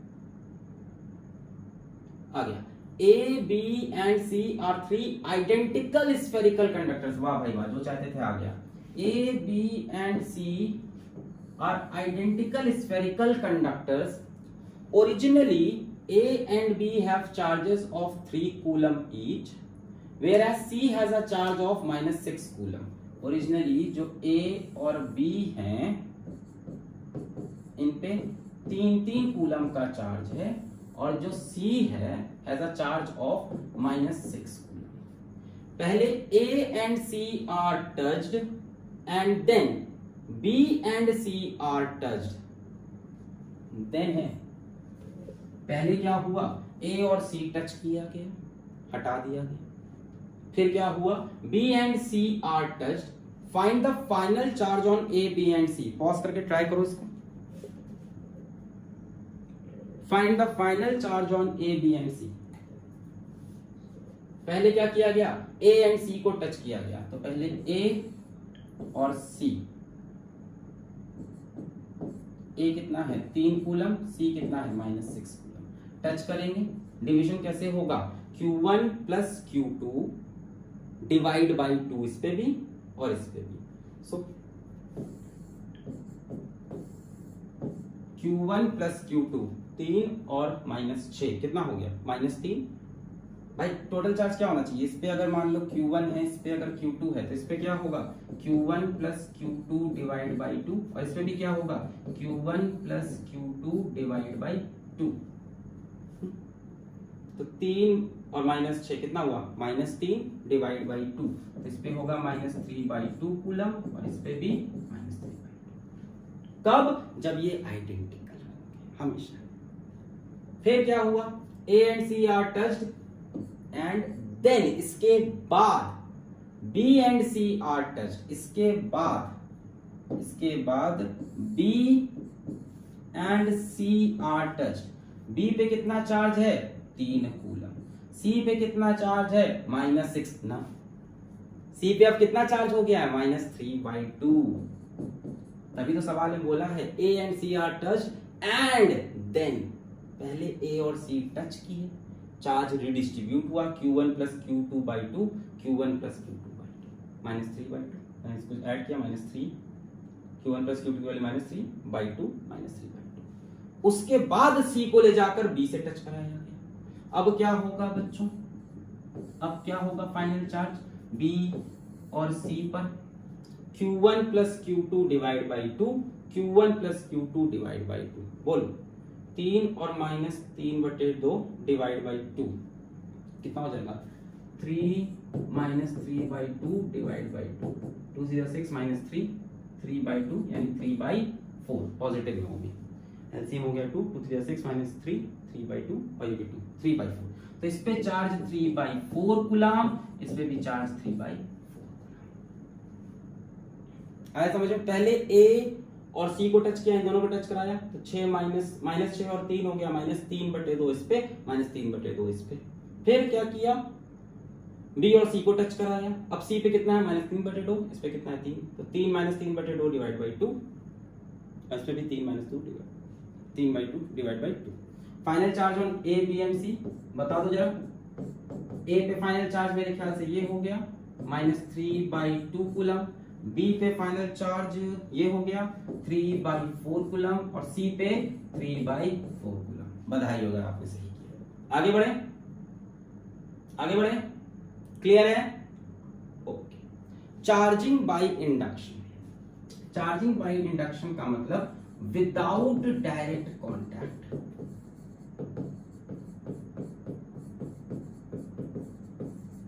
विदाउट, इसमें अब टच कराना अलाउड नहीं है ना, जरा जरा टच भी नहीं।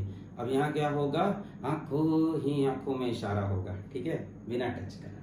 अच्छा, इंडक्शन भी हो सकता है किसके लिए, कंडक्टर से,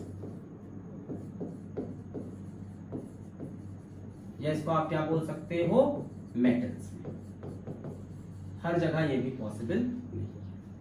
अब इंडक्शन क्या है, without direct contact, without touching. कैसे होगा, मान लो यहाँ पे एक स्फेरिकल बॉडी ले ली, ये अभी सपोज कर लो न्यूट्रल है, ठीक है। स्टेप्स में समझाते हैं। फर्स्ट स्टेप में ये न्यूट्रल है, इसमें कुछ पॉजिटिव चार्ज है और कुछ नेगेटिव चार्ज है, कुछ पॉजिटिव और कुछ नेगेटिव। 1 2 3 4 5 6 negative, 1 2 3 4 5 6 positive. कैसा हो गया, न्यूट्रल।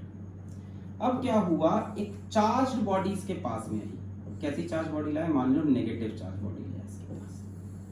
एक चार्ज बॉडी इसके पास आई, टच नहीं करेगी इंडक्शन में, पास आई।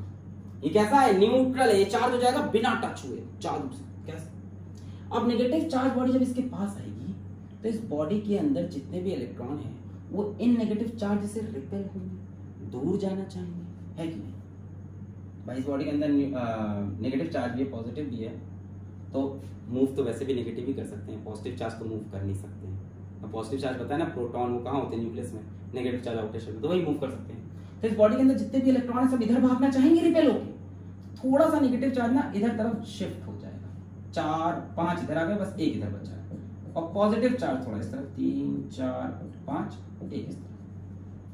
तो ऐसा नहीं लग रहा कि ये साइड इसकी पॉजिटिव चार्ज हो गई और ये साइड नेगेटिव चार्ज हो गई। मैं ये नहीं कह रहा सारे इलेक्ट्रॉन उधर भाग जाएंगे, दिखाने को ये भी दिखा सकते हैं एक रियलिस्टिक सिचुएशन कि रिपेल होके मैक्सिमम इलेक्ट्रॉन इधर भाग गए, और जब इलेक्ट्रॉन भाग गए तो इधर क्या बचेगा, पॉजिटिव चार्ज है ना, डेफिशिएंसी ऑफ इलेक्ट्रॉन अपने आप पॉजिटिव हो जाएगा। पॉजिटिव इधर नहीं आए, कभी ये मत कहना कि पॉजिटिव आ गए, पॉजिटिव चार्ज मूव नहीं करेंगे, इलेक्ट्रॉन्स मूव करेंगे। इलेक्ट्रॉन उधर चले गए तो यहाँ पॉजिटिव। तो ऐसा देखने में नहीं लग रहा कि इसके 2 पार्ट हो गए, एक पार्ट पॉजिटिवली चार्ज, एक पार्ट नेगेटिवली चार्ज। बिल्कुल बच्चों, जो चार्ज बॉडी का नियर एंड होता है, ये देखो नियर एंड, जो पास में होता है उसको मिलता है बच्चों ऑपोजिट चार्ज। किसका ऑपोजिट चार्ज, चार्ज बॉडी का, ये नेगेटिव था तो। और जो चार्ज बॉडी से फार्दर एंड पे होता है, जो दूर होता है, उसको मिलता है same charge, same charge as the charge. Negative लेके आ जाओगे तो जो नेगेटिव चार्ज है वो उस तरफ मिलेगा फार्दर एंड पे, और जो पॉजिटिव चार्ज है वो। क्या ये बॉडी अब चार्ज्ड बॉडी कहला सकती है? अभी भी न्यूट्रल है तो चार्ज उसके अंदर ही सारा, अभी कहां चार्ज हूं। हाँ, उसका एक भाग में पॉजिटिव चार्ज दिख रहा है, एक नेगेटिव। जो नियर हैंड है दैट विल टेक इसका अपोजिट चार्ज, चार्ज बॉडी का अपोजिट, और जो फादर एंड है वो चार्ज बॉडी का सेम चार्ज। अब ये पॉजिटिव होता तो क्या होता, इलेक्ट्रॉन इधर भाग आते, तो यहां नेगेटिव होता, तो नियर एंड पे इसका ऑपोजिट, और फादर एंड पे सोचो ना ये पॉजिटिव होता, ये पॉजिटिव होता तो इलेक्ट्रॉन इधर भागते, तो ये वाला नेगेटिव हो जाता। जो नियर एंड है वो इसके ऑपोजिट। अभी भी ये चार्ज नहीं है, still this body is what, neutral. तो भाई चार्ज कैसे होगा इंडक्शन से? अब मान लो इसी कंडीशन में जो इसकी हालत हो रखी है,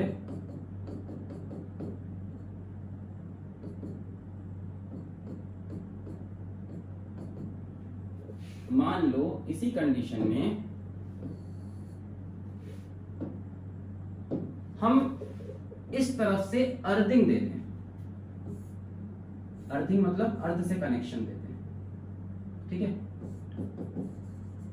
अर्थ से कनेक्शन। अब अर्थ ना हमेशा न्यूट्रल रहती है, अर्थ को तुम कितना भी चार्ज दे दो, पॉजिटिव नेगेटिव, हमेशा न्यूट्रल, बहुत बड़ी बॉडी है, ठीक है, पूल ऑफ इलेक्ट्रॉन है, pool of positive charge, pool of negative charge, हमेशा न्यूट्रल। अब अर्थ दे दोगे तो अर्थ एक तरह से कैसी है, न्यूट्रल है, और यहाँ इलेक्ट्रॉन का एक्सेस है, तो क्या होगा, इलेक्ट्रॉन इधर फ्लो करना स्टार्ट कर देगा कि नहीं।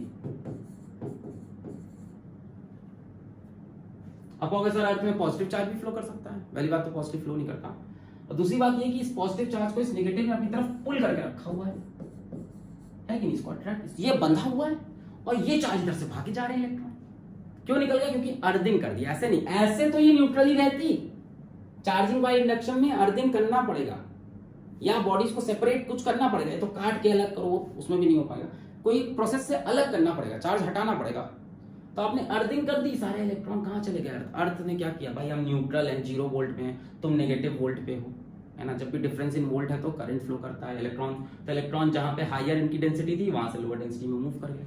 अभी इसको पकड़े रहो, अगर इसको हटा दोगे तो ये नहीं हो पाएगा, भाई हटा दोगे तो ये भी पूरा न्यूट्रल दिखेगा, तो अर्थ से क्या ही इलेक्ट्रॉन मांगेगी, अभी अर्थ को दिख रहा है कि इस तरफ इसके पास इलेक्ट्रॉन है ना, और प्रोटॉन इस तरफ या पॉजिटिव चार्ज इस तरफ एक्यूमुलेट हो चुका है, तो अर्थ को लग रहा है चार्ज बॉडी है, तो लालची बन के उससे इलेक्ट्रॉन छीन लेगा, पर ये रखे रहो साथ में, चार्ज बॉडी को रखे रहो, अदरवाइज नहीं हो पाएगा, वो अर्थ को ऐसा फील कराती रहेगी कि इस तरफ नेगेटिव चार्ज आता है, फिर आप चार्ज बॉडी को फाइनली हटा दो, चार्ज बॉडी रिमूव कर दो, ये पूरी बॉडी पॉजिटिवली चार्ज हो गई, एक नेगेटिव चार्ज है अंदर, ओवरऑल क्या हो गई है,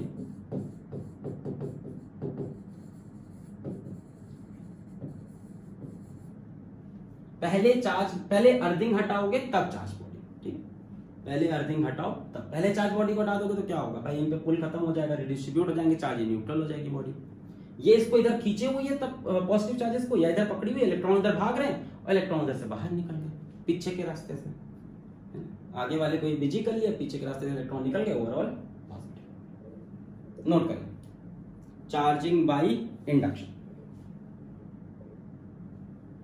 क्लियर है, चार्जिंग बाय इंडक्शन। आगे बढ़े, चलो इस पे एक सवाल आ गया, फिगर शोज, कहां है फिगर, ये figure shows that a positively charge rod is bought near to uncharge metal spheres, ये पॉजिटिवली चार्ज रॉड है, it is bought near to uncharge metal spheres A and B, clamped on an insulated stand, ये insulated है मतलब charge नीचे flow नहीं कर सकता, insulated है मतलब कि चार्ज नीचे की तरफ फ्लो नहीं करेगा, प्लास्टिक वगैरह रखा है, इंसुलेट कर रखा है, in contact with each other, what would happen if the rod is removed before the spheres are separated. चलो पहले कहानी समझते हैं, बताओ क्या होगा, आप जब ये रॉड लेके आओगे पॉजिटिव चार्ज वाला, अभी तो ये दोनों न्यूट्रल है, पर जैसे ये रॉड लेके आओगे क्या होगा, इलेक्ट्रॉन सब बी की तरफ भागने लगेंगे, और यहां पे पॉजिटिव चार्ज अपने आप बचेगा, सॉरी वेरी सॉरी, इस बार पॉजिटिव चार्ज है ना, हाँ, आप जैसे ये पॉजिटिव चार्ज लाओगे, ये पूरा सिस्टम अभी न्यूट्रल है, ए और बी कांटेक्ट में है, that a positively charge rod is bought near to uncharge metal spheres, A and B, clamped on insulated stands and placed in contact में भी, what would happen if the rod is removed, अभी इसको छोड़ते हैं, आप positive charge rod लेके आओगे, क्या होगा, सारे इलेक्ट्रॉन्स इस तरफ भागने स्टार्ट कर देंगे, ये दोनों कांटेक्ट में, ये एक ही बॉडी तो हुई, और अपने आप इस तरफ पॉजिटिव चार्ज हो जाएगा, देखो नियर एंड पे इसका अपोजिट चार्ज, फार्दर दूर वाले एंड पे इसका सेम चार्ज। अब बोल रहा है what will happen if the rod is removed, rod को हटा दिया, before the spheres are separated, आपने स्फीयर को सेपरेट नहीं किया और रॉड को हटा दिया, भैया रॉड को जैसे ही हटाओगे चार्जेस वापस रिडिस्ट्रीब्यूट हो जाएंगे, रॉड की वजह से थोड़ी देर बंधे हुए थे, घर में मेहमान आते, थोड़ी देर आप अच्छे से बिहेव करते हो, मेहमान गया आप वापस वही बन जाओगे, तो बॉडी वापस अपने ओरिजिनल कॉन्फ़िगरेशन में आ जाएगी, जिसको हटाया जैसे ही बाहर से ये वापस सेम होगी। So what would happen if the rod is removed before the spheres are separated, so what will happen, A and B remains neutral each. Charge वापस रीडिस्ट्रीब्यूट हो जाएगा। Next, what will happen if the spheres are separated first and then the rod is removed far away. पहले sphere को separate कर लिया, पहले sphere को separate कर लिया, आप सेपरेट कर लिया तो इस पे क्या होगा, नेगेटिव चार्ज, और इस पे क्या हो जाएगा, पॉजिटिव चार्ज। अब आप रॉड को मूव अवे करो, इसके बाद पहले सेपरेट किया, जब सेपरेट कर रहे थे तो इसका नेगेटिव चार्ज इधर भाग नहीं पाएगा क्योंकि उसको ये पकड़ा हुआ है। आप सेपरेट कर रहे हो, आप बी को लेके जा रहे हो खींच के, चल चल चल चल चल रे बी, चल रे बी, तो ये तो कहेगा जा भी भाई, इससे इसको नफरत है पॉजिटिव पॉजिटिव वे पे, पर इसको तो पकड़ा रहेगा। तो आप जब इसको पहले सेपरेट कर लिए तो दोनों पे चार्ज आ जाएगा। उसके बाद यदि आप इसको रिमूव करोगे तो ए और बी पे चार्ज आ जाएगा। यानी इफ दे आर सेपरेटेड, जैसे मैंने कहा ना, पहले अर्थिंग कर दो उसके बाद इसको हटाओ चार्ज बॉडी को। उसी तरह से यहाँ पे अर्थिंग ने यहाँ क्या किया, पहले दोनों को सेपरेट कर दिया, है ना, चार्ज को यहाँ से खींच के ले गए हम, पॉजिटिव चार्ज को सेपरेट कर दिया, इसको ये पकड़ा हुआ है, और अब हमने बाहर वाली बॉडी, चार्ज बॉडी को रिमूव किया। अब क्या हो जाएगा इस कंडीशन में, ए के ऊपर नेगेटिवली चार्ज आ जाएगी बॉडी, या ए बॉडी नेगेटिवली चार्ज हो जाएगी, और बी जो बॉडी होगी वो पॉजिटिवली चार्ज हो जाएगी।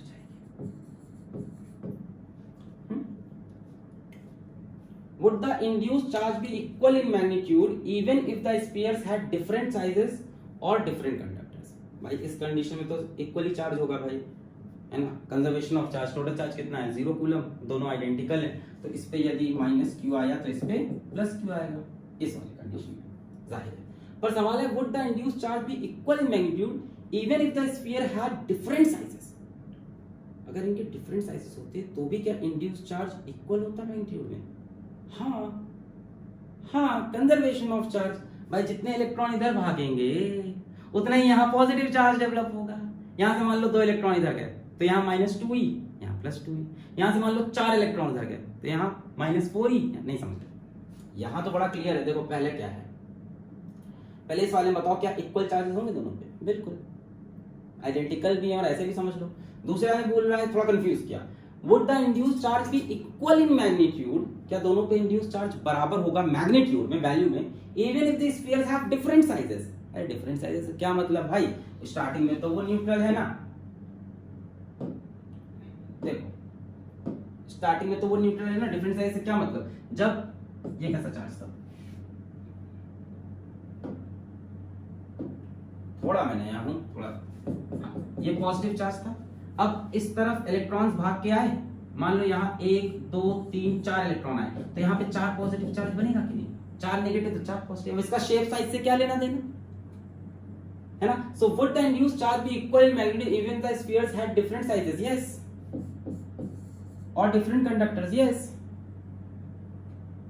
क्लियर है? इस केस में क्या था, दोनों A एंड B न्यूट्रल। इस केस में क्या हुआ, A नेगेटिव चार्ज हो गया और B पॉजिटिव चार्ज हो गया, और इस केस में यस, जितने इलेक्ट्रॉन इधर मूव करेंगे उतना इधर पॉजिटिव चार्ज। क्लियर है? चल, चार्जिंग बाय फ्रिक्शन। अब ये क्या है, अभी तो जबरदस्ती वाला हो गया। एक तो कंडक्शन है, कंडक्शन तो वही है कि क्लास में एक शरीफ बच्चा एक बदमाश बच्चा साथ में बैठा दिया तो क्या हुआ, शरीफ बच्चा एक बदमाश बन गया। इंडक्शन क्या है कि क्लास में एक बदमाश बच्चा है, उसके आसपास शरीफ बच्चा है तो भी वो बदमाश बन गया। फ्रिक्शन क्या है, शरीफ बच्चा बदमाश कर दिया, उसको क्या कर दिया, कर दिया। फ्रिक्शन, फ्रिक्शन तो बड़ा आसान है भाई। चार्जिंग बाय फ्रिक्शन में क्या है, bye rubbing two objects against each other.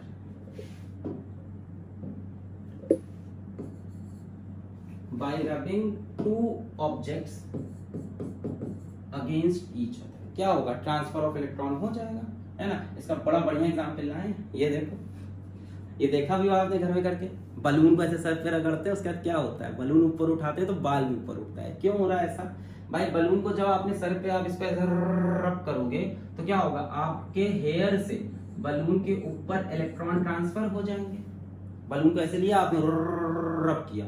अब रब करने में क्या हुआ कि कुछ इलेक्ट्रॉन छटक कर बाहर चले गए, ऐसे घिस रहे हैं, घिसने में क्या हुआ कुछ, अरे छटक से नहीं जाते, एक्चुअली में घिसने से क्या होता है, हीट एनर्जी बनती है। हीट एनर्जी से इलेक्ट्रॉन को आयनाइजेशन एनर्जी मिलती है, amount of energy required to remove an electron, है ना, फ्रॉम द वैलेंस। वो किससे मिलती है, ऐसे रगड़ने से हीट एनर्जी बनती है, उससे इलेक्ट्रॉन को आयनाइजेशन एनर्जी मिलती है, इलेक्ट्रॉन कूद के चला गया बाहर।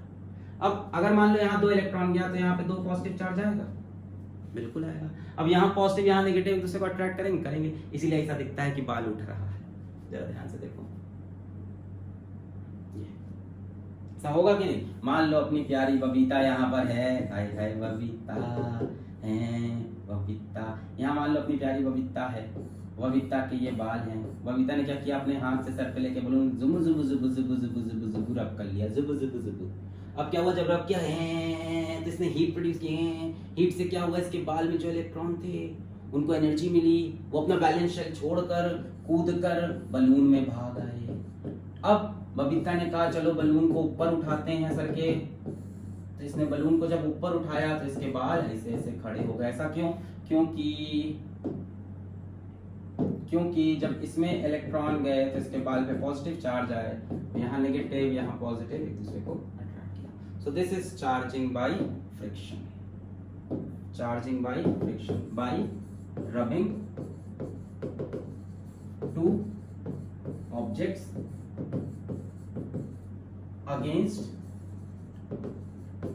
ईच।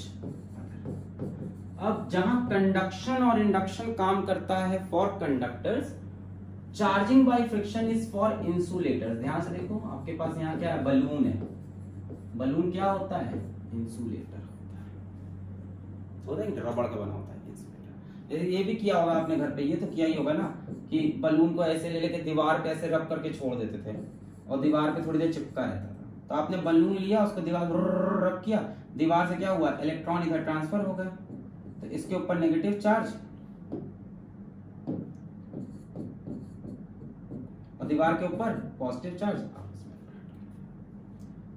तो ये था आज का complete lecture, charging by induction, conduction, friction, ये भी कंप्लीट। आज हमने क्या क्या पढ़ा, आज हमने पढ़ा कि भाई चार्ज क्या होता है, चार्ज की आज तो हमने पढ़ा पहले कि इलेक्ट्रोडायनेमिक्स हमें पढ़नी है अभी अगले 2 महीने। फिर हमने पढ़ा कि चार्ज क्या होता है ना, charge is the property of matter जिसकी वजह से इलेक्ट्रिक और मैग्नेटिक इफेक्ट आते हैं। फिर हमने चार्ज और मास में कंपैरिजन देखा, एक इंपॉर्टेंट पॉइंट समझा कि चार्ज स्पीड के साथ चेंज नहीं होता, मास स्पीड के साथ चेंज होता है। फिर हम आगे बढ़े, हमने क्या पढ़ा, प्रॉपर्टीज ऑफ चार्ज पढ़ी। फिर हमने एक important point conservation of charge में आज नया देखा कि charge can be created and can be destroyed. फिर हमने क्वांटाइजेशन ऑफ चार्ज पढ़ा इन डिटेल, है ना, कि charge can only exist in integral multiple of fundamental charge, उसके सवाल किए। फिर चार्जिंग बाय कंडक्शन, जिसमें टच कराने पे चार्ज ट्रांसफर होता है, आइडेंटिकल हो तो टच कराने के बाद Q1 + Q2/2, Q1 + Q2/2।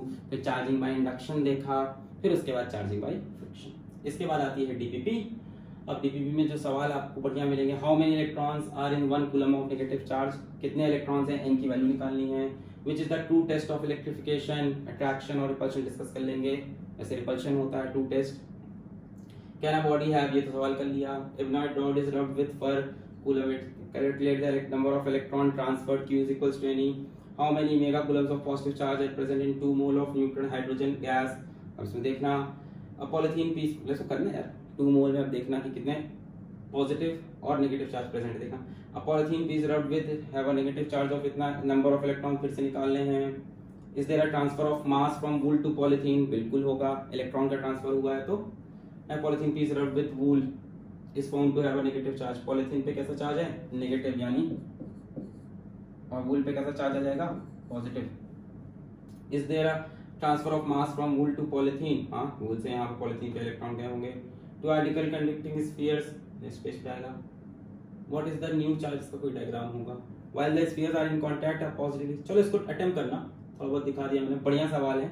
इसमें क्वेश्चन नंबर 7 आपके लिए एक स्टार क्वेश्चन बनेगा, ये एक बढ़िया सवाल बनेगा क्वेश्चन नंबर 7, ठीक है। ये भी एक बढ़िया सवाल है। The velocity of an electron is v0 where the area of cross section, इसको आप डायग्राम बना सकते हो, इसका diagram. The velocity of electron at point A1 is v0 where cross sectional area is A, यहाँ पे क्रॉस सेक्शनल एरिया A है, यहाँ velocity of electron is v0। The velocity of electron at the end of the contraction at point D where cross sectional area is 2a। यहाँ पे cross sectional area जो है वो 2a हो गया है, ये बी पॉइंट है। और यहाँ पे इलेक्ट्रॉन की वेलोसिटी कितनी है, v1। Find the correct options, ये बना हुआ था डायग्राम और ये करेक्ट ऑप्शंस, ये मैं बता रहा था। ठीक, तो चलिए इस डीपीपी को अटेम्प्ट करिएगा, इसको हम लोग डिस्कस करेंगे। पढ़ाई करते रहें। All the very best.